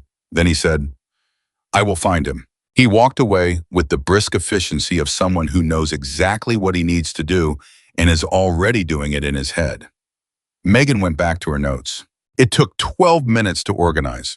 Hartwell moved through the base with quiet authority, speaking to people directly and briefly, and the people he spoke to moved quickly and without the usual committee of decision-making that accompanies most impromptu gatherings. They brought folding chairs. They formed a circle, not a classroom row or a staged arrangement. A circle, 17 chairs, 17 people in the partial shade of the maintenance hangar overhang. Megan sat in one of the chairs in the circle, not at the head, not in a position of visible authority, just in a chair like everyone else with her water bottle on the ground beside her foot. Ethan Cole sat directly across from her. He had positioned himself there deliberately, not because the geometry felt comfortable, but because he understood that comfort was not what this required. He needed to be in a position where he could see her face clearly and where there was no possibility of looking away. Diego sat to Ethan's left. Sandra Park sat to Ethan's right. Ryan Mitchell took a chair 2 positions to Megan's left. Marcus Webb was somewhere in the arc between Ryan and Ethan. Kayla Torres, who had not been certain she had standing to be there and who had come anyway, because Hartwell had specifically included her SAT closest to the hangar wall, still holding the helmet she had never found a place to set down. Hartwell sat in the circle too. He was the most senior person present, and he sat like someone who had specifically suspended the operational authority that seniority carried because the purpose of the next 45 minutes was not something that authority could help with. The circle settled. Nobody spoke for about 15 seconds. Then Ethan Cole said, "I owe you an explanation." Megan looked at him. "You already apologized," she said. "I know," he said. "That is not what I mean." He paused. He had been working on how to say this since 1:30 in the afternoon, when he was standing on the flight line watching her fly, and he still did not have the words fully assembled. He found them the way you find words that matter imperfectly and in order. I spent this morning believing that what I fly is what aviation is now. The technology, the capability. I believe that because I have been told it, and because in most of the contexts I operate in it is accurate. What you have is older, less capable in most measurable ways, and I use that to dismiss you. He stopped. He waited. Megan said nothing. She was listening with the complete attention of someone who knows that people rarely say the most important thing first. What I watched today, Ethan continued, was not an older version of what I do. It was something I do not yet have. And I do not know if what I am doing is building toward it, or if I am doing something that is accidentally making it harder to build toward. The circle was very quiet. Sandra Parks said, "Can you say what you mean by that, the second part?" Ethan looked at her. "My aircraft makes an enormous number of decisions for me, or it supports the decisions so comprehensively that the difference between the aircraft making the decision and me making it gets smaller every year. And I have been treating that as pure advancement. More support, better decisions, better pilot." He paused. "But what I watched today was a pilot making decisions that the aircraft could not make for her because she had built the knowledge that makes those decisions possible. And I do not know if I am building that knowledge or if I am getting very sophisticated support for a knowledge base that is not growing the way it should." Nobody in the circle said anything, because every pilot in that circle had just heard themselves described. Megan looked at Ethan for a long moment. Then she said, "You are asking the right question. That is more than most people do at your stage." She paused. "The technology is not the problem. The assumption that the technology is a replacement is the problem. They are different tools for different parts of the same job." "What is the part that cannot be replaced?" Marcus Webb asked. Megan turned to look at him. "The part where the system fails," she said. "Not if, when, everything fails. The question is who is in the seat when it does and what they have built that exists independent of the system." She turned the water bottle in her hands. "In Kunar, every navigation system I had was giving me information that was accurate and useless simultaneously. Accurate about the conditions that existed outside the survivable flight envelope. Useless because I was not flying the standard envelope. I was flying the envelope I had built with this specific aircraft over time. That is not in any database. That is not computable. That is knowledge that lives only in the relationship between the pilot and the machine, and it is built the old way with repetition and attention and time." Ryan Mitchell spoke for the first time. "Sergeant Delgado," he said to the circle, not to Megan specifically, "used to say that when Ghost Rider came over on that third pass, the aircraft sounded different from the first two. He said it sounded like it had decided something. He meant the pilot, but he said the aircraft." Megan turned to look at Ryan. Something in her expression was private enough that it was not quite available to the rest of the circle. Sandra Park said quietly, because at that point, they were the same thing.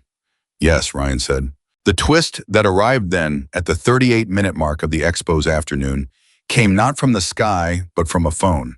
Hartwell's phone, which he had been keeping on silent in his pocket during the circle session, vibrated 3 times in rapid succession. He glanced at it with the peripheral attention of someone who has learned to triage incoming information without fully breaking focus. Then he looked at it directly. Then he stood up from his chair without ceremony and walked 4 steps away from the circle and made a call that lasted 90 seconds. When he came back, he sat down and the quality of his sitting was different from before. He was carrying something. The circle noticed. Hartwell was a man whose composure was one of the most consistent things about him, and when something altered that composure even slightly, the people who knew him could read the alteration. Megan looked at him directly. "What happened?" Hartwell looked around the circle. He made a decision about what to say and how to say it in the span of about 4 seconds. Then he said, "There are 12 men outside the base, outside the perimeter, who drove here from various locations in Nevada, Utah, and Arizona this morning when they heard the performer list for the expo." He paused. "Former Army Special Forces. All of them part of units that were active in the Kunar province region during the period we have been discussing." He paused again. "They are asking if there is any possibility of speaking to Captain Carter." The circle was absolutely still. Ethan Cole felt something happen in his chest that had no clinical name. He looked at Megan.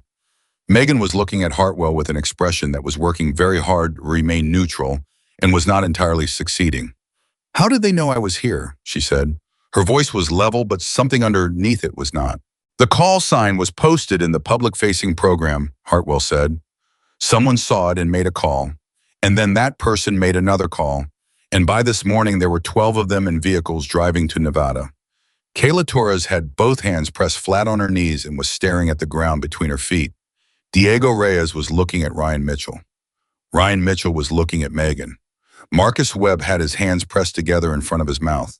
Megan looked at Hartwell. She looked at her water bottle. She looked at the aircraft, which was visible through the open hangar bay beside them. She held her gaze on the aircraft for a moment that was slightly too long to be casual. Then she said, "Where are they?" "South perimeter," Hartwell said. "Visitor holding area." Megan stood up from her chair. The circle responded to her, standing in the way. A group of people respond when something significant is about to happen, and they all register it at the same moment, a small collective shift, a reorientation. Ethan stood up, not sure why, just standing. Others followed, one by one, not organized, organic. Megan looked around at the people standing with her, and something crossed her face that was more unguarded than anything she had shown all day. A flash of something human and undefended that came and went in the time it takes to blink. "You do not all need to come," she said. Nobody sat back down. Megan looked at Ryan specifically. Ryan said, "We are going with you." She held his gaze for a moment. Then she nodded once, turned, and walked toward the south perimeter. The group walked with her, not behind her, with her. The distinction was felt by everyone present without being articulated by anyone. The visitor holding area at the south perimeter was a standard military event, management, space barriers, and personnel organized and respectful, and the 12 men waiting in it had been standing in the Nevada afternoon heat for approximately 2 hours without complaint, without pushback, without the impatience that most people would have expressed. They were standing with the specific patience of people who had waited in worse conditions for less certain outcomes and who understood that waiting was a skill like any other. They ranged in age from mid-30s to early 50s. Some of them were visibly in the physical condition of active military service or recent departure from it. Some of them showed the various costs that the years after service can accumulate. All of them had the eyes of people who had been in places that mark you. When Megan came through the access gate, the first one who saw her was a heavy-set man with a gray beard standing nearest to the barrier. He went very still. He said something to the man beside him without looking away from Megan. The man beside him turned. He said something to the man beside him. In about 4 seconds, all 12 of them were looking at her. Nobody spoke. Megan walked to the barrier and stopped. She looked at them. They looked at her, and what passed between the woman in the flight suit and the 12 men in the visitor holding area was something that could not be heard and could not be quoted and could not be reproduced in any form that captured its actual content. Then the man with the gray beard said in a voice that had the controlled quality of someone who has been managing his own response to this moment for the entirety of the 2-hour drive. "We heard Ghost Rider was at Nellis." "You heard right," Megan said. "We wanted to say something," the man said. "Most of us have been trying to figure out how to say it for about a decade." He paused. "We do not have a good way to say it. We just wanted you to know that we know what it cost to come through that pass, what you gave up by going when you went." Megan looked at him steadily. "What is your name?" she asked. "Delgado," he said. "Carlos Delgado. I was team lead." Ryan Mitchell made a sound somewhere to Megan's left that he converted with some effort into something that resembled a cleared throat. Megan looked at Delgado for a long moment. "Sergeant Mitchell told me you understood the third pass," she said. Delgado blinked. "The third pass," he repeated. "The angle change. I adjusted for the friendly positions. I needed to know you understood what I was doing." Delgado looked at her with the expression of a man who has just been handed back a memory that he did not know he had given to anyone else. "I understood," he said. "I told my guys on comms she is flying for us. Not over us. For us." Behind Megan, someone in the group that had walked with her from the briefing circle was not managing their composure well. The sound was brief, quickly controlled. Nobody identified the source. Nobody tried to. "Hernandez made flight instructor," Megan said. "Mitchell told me." Delgado's jaw worked. "Fort Rucker," he said. Yeah, he talks about you to his students, uses you as he uses you as the example of what the decision looks like when someone knows their limits and decides to go anyway. He paused. Not recklessly, knowledgeably. He says there is a difference and most people do not understand the difference. There is a difference, Megan said. He is trying to teach it, Delgado said. He says it is the hardest thing to teach because it lives in the pilot and not in the curriculum. Megan nodded, then she said, I am going to ask you all something and I need you to answer honestly. The 12 men were very still. Are you okay? She said. Not the standard answer, the real one. The silence that followed that question was the most significant silence of the entire day. Longer than the silence on the flight line during the low pass. Longer than the silence in the briefing circle when Ethan Cole said what he said. This silence had 12 different weights in it, 12 different versions of the question being answered in the private interior of 12 different people before any of them found a way to answer it out loud. Delgado was the one who finally spoke.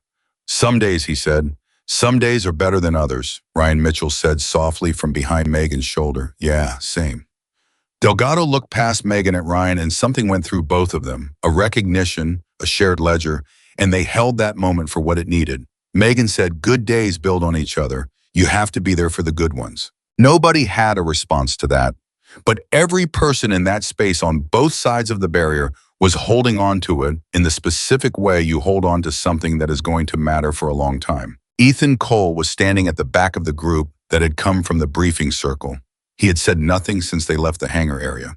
He had been watching and listening and continuing the process that had started at approximately 9:15 that morning when he picked up a flight manifest and laughed at a name. He was not the same person who had laughed at that name. I knew it.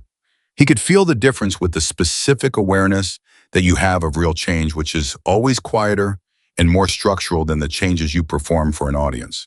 It was not a grand transformation. It was not a dramatic revelation. It was the accumulation of a day's worth of evidence pointing at a consistent and unavoidable truth. That greatness was not a destination you arrived at by being told you were exceptional. That greatness was a practice, built the old way, with attention and repetition and the specific humility of knowing that whatever you had built so far was never sufficient justification for stopping. That the most dangerous thing in a cockpit was not fear, it was certainty. He stood at the back of the group and watched Ghost Rider talk to the 12 men who had driven across 3 states to stand in the Nevada heat and say something they had been carrying for a decade. And he understood with the clarity that only comes from watching something true from close enough to feel it, that he was seeing the full picture of what aviation cost and what it gave back, and that the count and the gift were inseparable.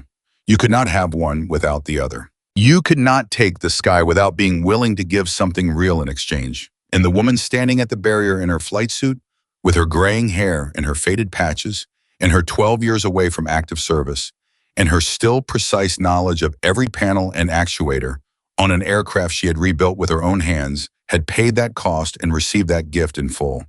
She was not a legend because of what people said about her. She was a legend because of what she had done when nobody was there to say anything.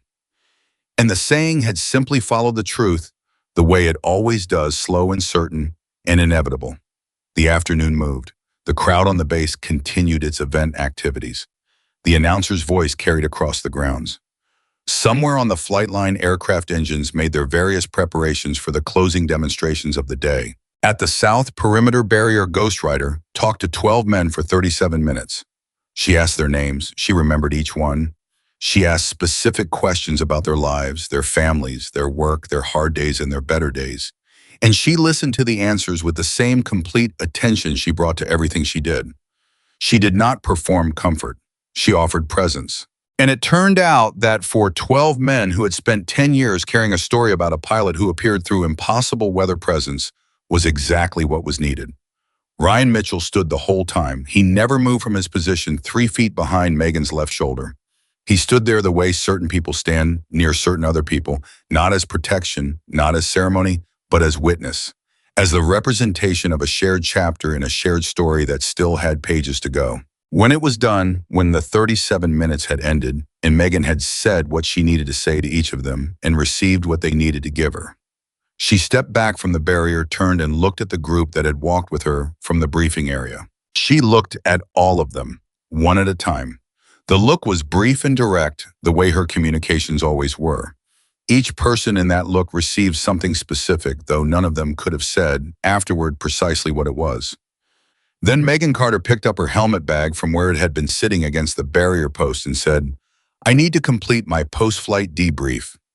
She walked back toward the hangars. The group followed. And Ethan Cole, walking in that group, made a decision that he would not articulate until much later, alone in the kind of quiet that follows a day when something real has happened to you. He decided to go back to the beginning.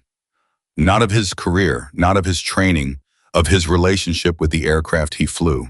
He decided to start asking it questions instead of expecting it to have the answers already processed and delivered to him in his helmet display. He decided to build something that lived in him and not in the system. He decided in the specific language of a pilot who was 29 years old and had just been shown something by someone who was 48 and had never needed to announce her arrival, that he had a great deal of actual work left to do. It was the most important decision he had made since putting on a flight suit. And it had cost him nothing except the comfortable certainty that he was already enough. The post-flight debrief took 40 minutes. Megan sat across from her maintenance contact, a quiet and thorough man named Warren Briggs, who had been working restored military aircraft for 30 years and who conducted post-flight assessments with the same systematic patience that Megan applied to everything she did. They went through the profile point by point. The left engine vibration characteristic was documented with the specificity that would allow the next inspection to target the exact component generating it. The landing gear extension during the unscheduled pass was logged with the actual load numbers. Every system, every anomaly, every small piece of information that the aircraft had communicated during 17 minutes in the air was captured and written down. Warren said very little that was not directly related to the debrief. He was that kind of professional. But when they closed the last item on the sheet and he was gathering his paperwork, he paused and said without looking up, "The vertical roll." Megan waited. "I've been working this airframe for 14 months, Warren said. "I have run every structural load calculation we have documentation for. I had a number in my head for what that maneuver would cost the airframe, and I was watching the recovery for confirmation." He paused. He finally looked up. "You came in under my number by a margin I did not expect." Megan looked at him. "She is stronger than the documentation says," Megan said. "The restoration work added back structural integrity that the original records do not account for. She has been rebuilt in ways that the original engineers did not anticipate." Warren nodded slowly. "How do you know that precisely? Not in general terms." "Because I built her," Megan said. "I know where every reinforcement went. I know which components we replaced with better materials than the originals. I know the aircraft. She is now not the aircraft the documentation describes." She paused. "The documentation is a map. The aircraft is the territory. They are not identical."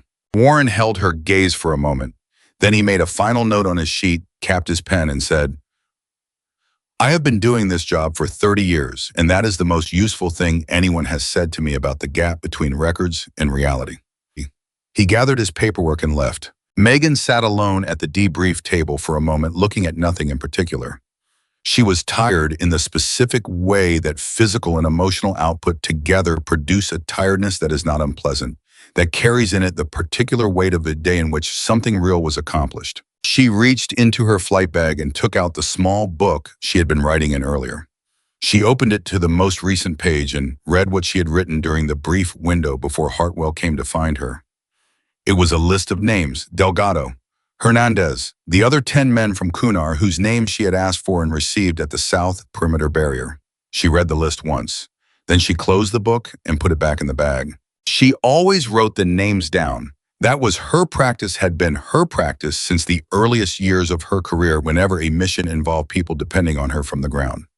She wrote their names afterward when she was back and they were back, and the writing was gratitude rather than record-keeping. She had filled 4 of these small books over the course of her active service years. She kept all of them. She picked up her flight bag, stood, and walked out of the debrief room into the late afternoon. Ethan Cole was waiting outside, not with the casual, coincidental quality of someone who happened to be in that location. He was specifically waiting, standing with his back against the wall of the operations building, and his arms crossed in the way. People cross their arms when they are trying to contain an internal state that is more active than they want to display publicly. He had been there for approximately 20 minutes. Megan saw him and stopped. She looked at him with the direct attention that she extended to things that deserved it, and whatever she read in his posture told her something because her own posture shifted slightly in response, becoming more available. "You did not have to wait," she said. "I know," he said. He was quiet for a moment. Then he said, "I have been trying to figure out the right way to say this, and I do not think there is a right way, so I am going to say the version I have." Megan waited. "Today changed something for me," Ethan said. "I watched a great demonstration, and I am inspired way. Something structural, something about what I thought I understood about what I am doing and what I am actually building." He paused. "And I am grateful. And I wanted to say that directly rather than just carrying it." Megan looked at him for a moment. Her expression was quiet, not warm in the demonstrative way, warm in the way of something that has been at a consistent temperature for a long time and radiates it without effort. "Can I tell you something?" she said. "Yes," he said. "You are a good pilot," she said. "I watched your demonstration from the ground before mine. You are technically exceptional. Your instincts in the aircraft are real, not just trained responses. You have the foundation." She paused. "What you are missing is something that cannot be given to you. It can only be built, and it is built by exactly the kind of questioning you did today. The moment you started asking whether your knowledge was growing or whether your support systems were substituting for it, you started building the thing." She looked at him steadily. "That question does not go away. You answer it every flight, every pre-flight check, every moment where you could let the system decide and you choose to decide first and then confirm."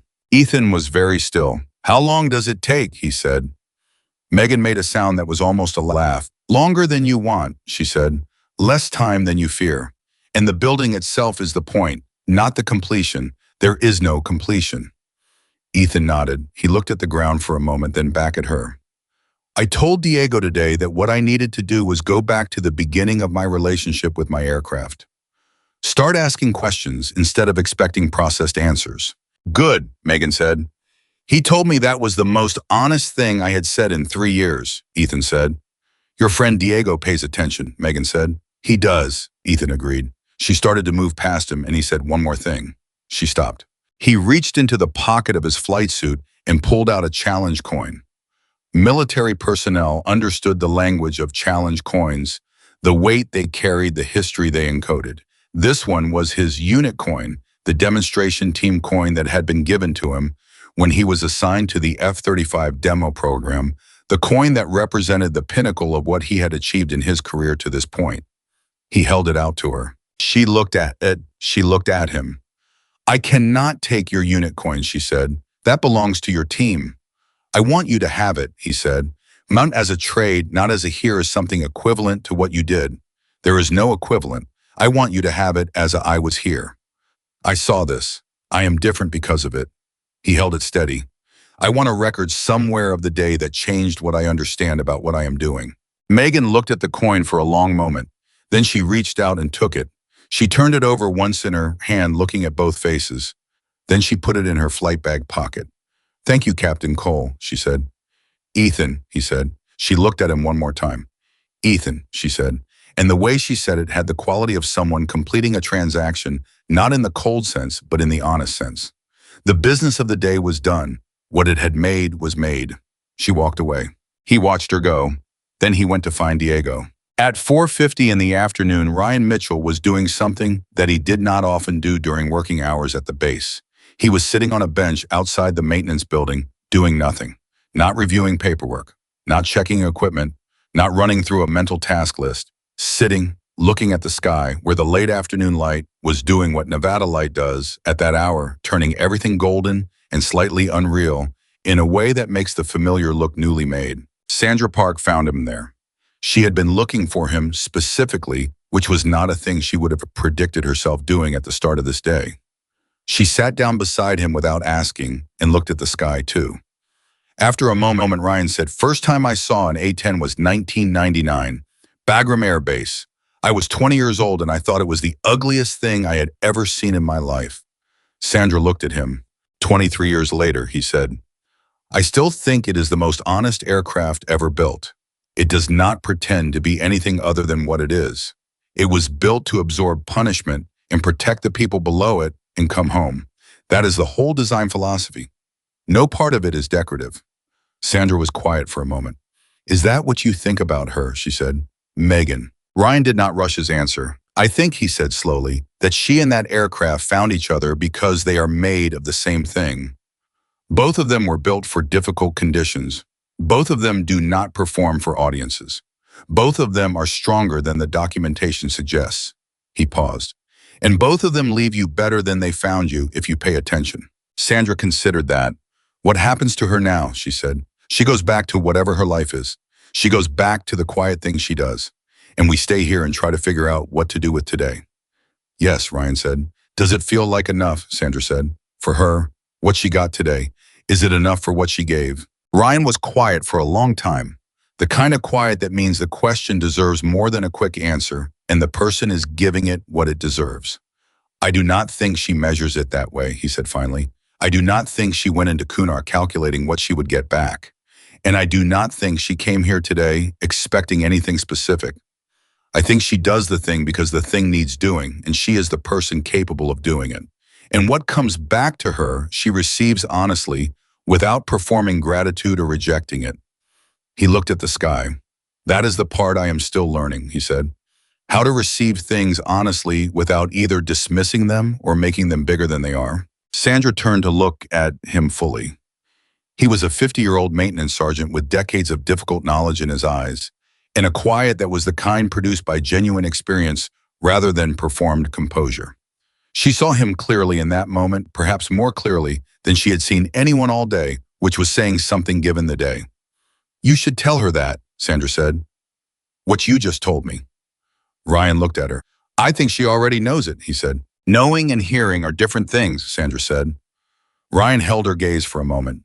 Then he nodded once and stood up from the bench. He went to find Megan Carter. He found her at her aircraft. She was doing something that surprised him and also did not surprise him at all. She was performing a post-flight check. Not the official debrief inspection, not the maintenance documentation. A personal check, her own hands on the airframe, her own eyes on every panel and access point and surface, going over the aircraft one more time with the specific attention of someone who needs to know for herself and not for any record exactly what the flight had cost and what remained. Ryan stood at the hangar entrance and watched for a moment. Then he walked in. She heard him and looked up. Mitchell, she said. Megan, he said. He stopped 6 feet from her. He had rehearsed several versions of what he was going to say on the walkover, and none of them were what he actually said because the actual thing was simpler and more difficult than any of the rehearsed versions. I want you to know, he said, that the work you did at Kunar, the cost of it, I know there was a cost. I know what it took to go without authorization. I know what that review process was. I know that careers have ended over far less. He paused.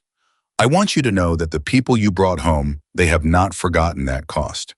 They do not take it lightly. They carry it.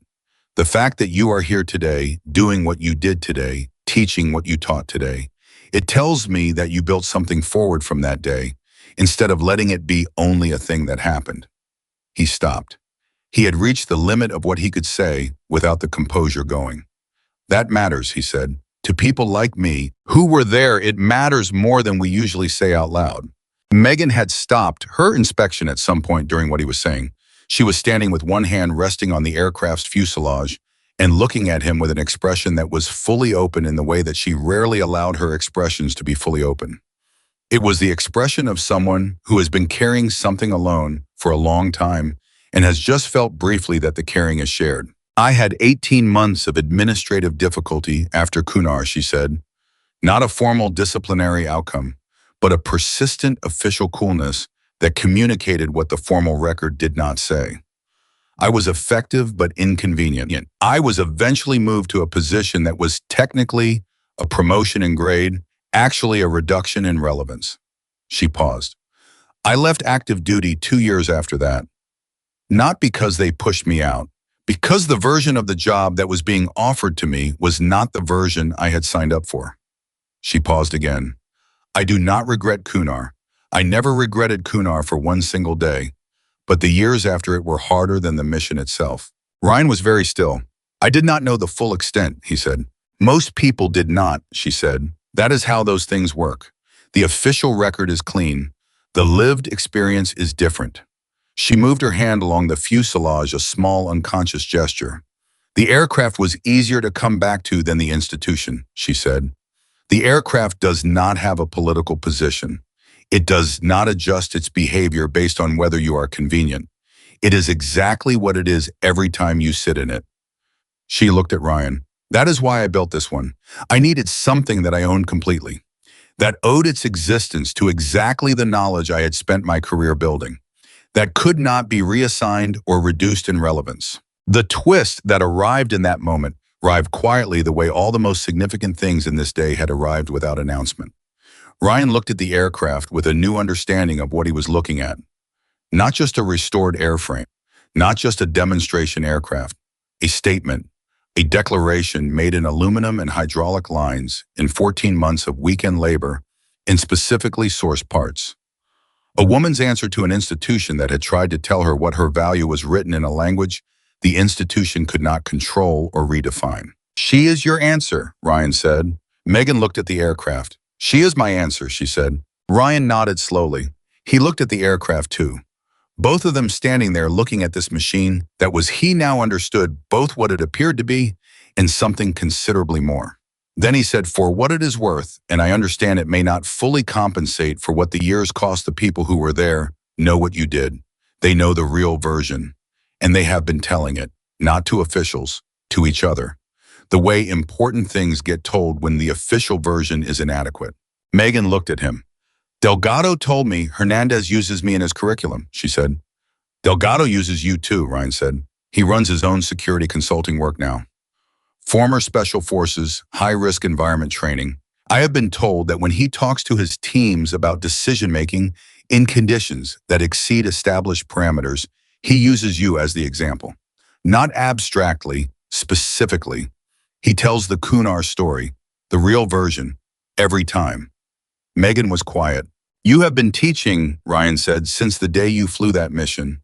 Whether you knew it or not, every person who heard the real version of that story and carried it forward, you taught through them. She turned back to the aircraft and resumed her check, but her movements were slightly different than before. Slower, more deliberate. The way movements become when a person is doing something with their hands while processing something large in the interior where hands cannot reach. Ryan waited. He did not fill the silence. After a long moment, she said, I have a question for you. Wackett, he said. Do you sleep? She said. I mean, do you actually rest? Not manage. Rest. Ryan's answer took a moment to arrive. Getting better, he said. It took years, but it is getting better. Good, she said. And she said it the same way she had said it to the men at the South Perimeter Barrier. Not as a pleasantry, as a requirement. It was 5:40 when the gathering happened.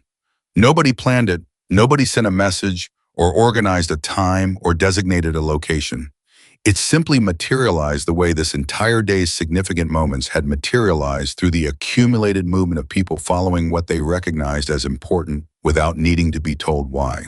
The maintenance hangar, the same hangar where Megan had done her pre-flight 12 hours earlier, where she had talked to Kayla Torres about building the habit with no off switch, where Ethan Cole had come to apologize and received a lesson he had not expected. That hangar became at 5:40 in the afternoon of the Thunder Valley Air Expo at Nellis Air Force Base in Nevada, the location of something that had no official name on any program or schedule. Megan was there because her aircraft was there. Ryan was there because Megan was there. Kayla Torres came because she still had the helmet and she finally brought it to the proper storage position and discovered that leaving felt wrong. Ethan came with Diego. Diego came because Ethan was going. Sandra Park came alone with her sunglasses off and sat on a maintenance bench near the aircraft. Marcus Webb came and stood near the entrance with his hands in his pockets. The 12 men from the South Perimeter Barrier were not there. They had driven back toward Nevada, Utah, and Arizona carrying something different from what they had arrived with.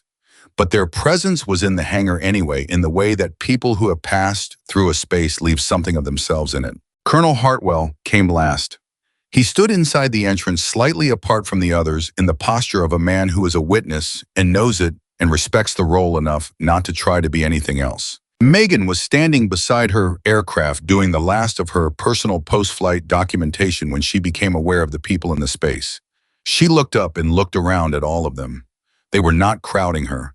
They were simply there, present in the same space with the specific quality of people who did not want this day to end without acknowledging in some human and unscripted way what it had been.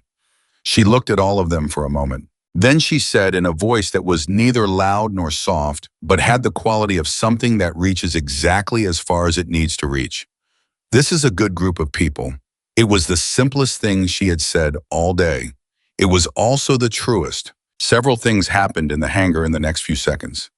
Kayla Torres made a sound that she quickly covered with her hand. Diego Reyes smiled in the way that people smile when they are surprised to be smiling.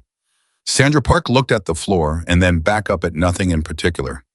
Ryan Mitchell stood straight in the way he had stood at the runway edge, which was the way of someone being fully present in a moment rather than just physically occupying it. Ethan Cole said, "Can I ask you one more thing?" "You have been asking me things all day," Megan said. "You might as well finish." There was a brief sound from several people in the hangar that was the first fully relaxed laughter of the entire day. Ethan waited for it to settle. Then he said, "What do you do the day after something like today when you go back to whatever normal is? How do you carry today with you?" Megan thought about it, not performing consideration, actually considering it the way she considered everything with the full weight of the question. Then she said, "I write the names down. The people who mattered in a given day, debrief notes are for the aircraft. The names are for me." She touched the flight bag. "And then I go to the hangar in my town, which is considerably smaller than this one, and I start the next thing that needs doing on the next aircraft that needs doing it. And the day becomes part of the work, not separate from it." She paused. "The work is the continuity," she said. "Not the recognition, not the events, not the days when people gather in hangars and tell you that you mattered. Those days are gifts, but they are not the work. The work is the daily thing, the checking twice, the asking the right questions, the building that never completes." The hangar was very quiet. Then she said, "All of you are the work, not the demonstration today, not the call sign on the manifest. This." She gestured simply at the group of people around her. "What you are building in each other, what today put into you that will change how you fly tomorrow and the tomorrow after that. That is the work. I contributed to it today. You will carry it forward." Kayla Torres said very quietly, "What if we do not do it right? What if we build the wrong things?" Megan looked at her. "Then you check twice," she said, "and you find the error, and you correct it, and you keep building." She held Kayla's gaze. "There is no version of doing this right that does not include making mistakes and correcting them. Anyone who tells you otherwise has not been far enough out to know." Kayla nodded. She held the helmet she was still carrying against her chest like something she was not ready to put down. At 6:15, Megan Carter picked up her flight bag, slung it over one shoulder, and said goodbye to the people in the hangar, the way she had said everything else all day. Directly, without ceremony, without performance. She used each person's name. She shook Ryan Mitchell's hand and held it for a moment with both of hers before releasing it. She told Kayla Torres to keep checking twice. She told Sandra Park that her brake turn had precision that she should trust. She told Marcus Webb that the question he had asked in the briefing circle, the one about what cannot be replaced, was the question worth spending a career on. She told Diego that being the person who tells the truth to a friend who needs to hear it was a harder skill than any flight maneuver, and he should not underestimate what he had done today in exercising it. She told Ethan Cole, "Your best day in the sky has not happened yet, neither has mine. That is why we come back." He did not say anything. There was nothing adequate to say. He nodded, and that was sufficient, and she accepted it as such. She said goodbye to Colonel Hartwell last. She stopped in front of him. He was 61 years old, and he had seen enough to know what this day had been and what he was standing in front of. "Thank you for putting me on the schedule," she said. "Thank you for coming," he said. She started to move past him toward the hangar entrance. "Ghostwriter," he said quietly. She stopped with her back to him. He did not say anything else. He had said the only thing he meant to say. The name stated the way he had stated it that morning. The weight of it unchanged. The acknowledgement complete. She walked out. Nobody followed immediately. They let her go in the specific way that you let certain things go with full awareness, without trying to extend what is already complete. Ryan Mitchell was the last one to walk to the hangar entrance.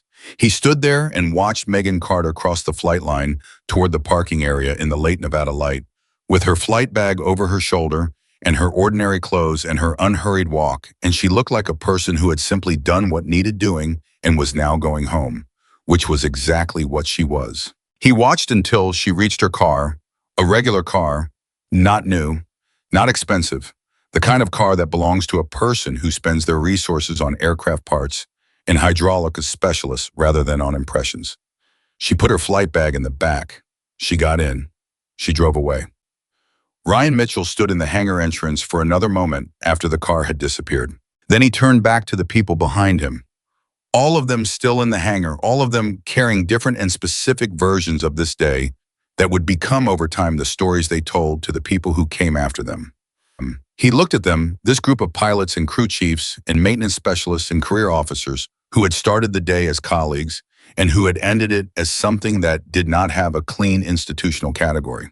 He looked at Ethan Cole, who was 29 years old and had already begun the harder and more necessary part of his career without quite realizing the moment of beginning. He looked at Kayla Torres, who was still holding the helmet and who would still be building the habit with no off switch. 30 years from now, when she was the veteran crew chief telling a young specialist about the day Ghost Rider flew at Nellis. He looked at Sandra Park, whose break-turn precision was going to benefit from the trust she was going to start extending to herself because someone who had been further out had told her it was warranted. He looked at Diego Reyes, who was the kind of friend that rare people are lucky enough to have and who did not yet fully know the value of what he was. He looked at all of them.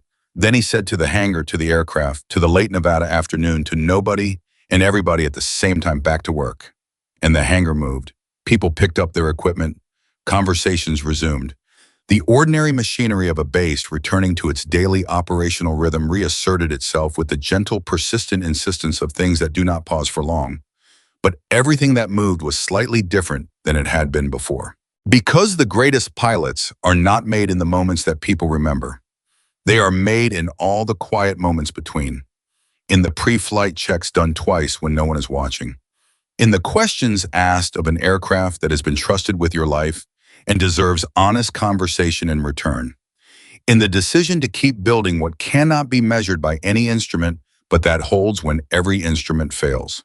Ghost Rider had landed. She had walked off the flight line in ordinary clothes, gotten into an ordinary car, and driven back into the life that most people would never know she was living. There would be no press release, no commemorative program, no photograph on the wall of any official building. There did not need to be. Because she had left something behind that was more durable than any of those things. She had left it in the people who had been present, and they would carry it forward into every aircraft they flew, every check they performed, every decision they made in the moment when the instruments disagreed with what they knew and they had to choose which truth to trust. That is what legends leave behind, not the story told about them. The change built into the people who were close enough to feel what the story actually cost and what it actually gave and what it demands of anyone who chooses to carry it forward into the sky.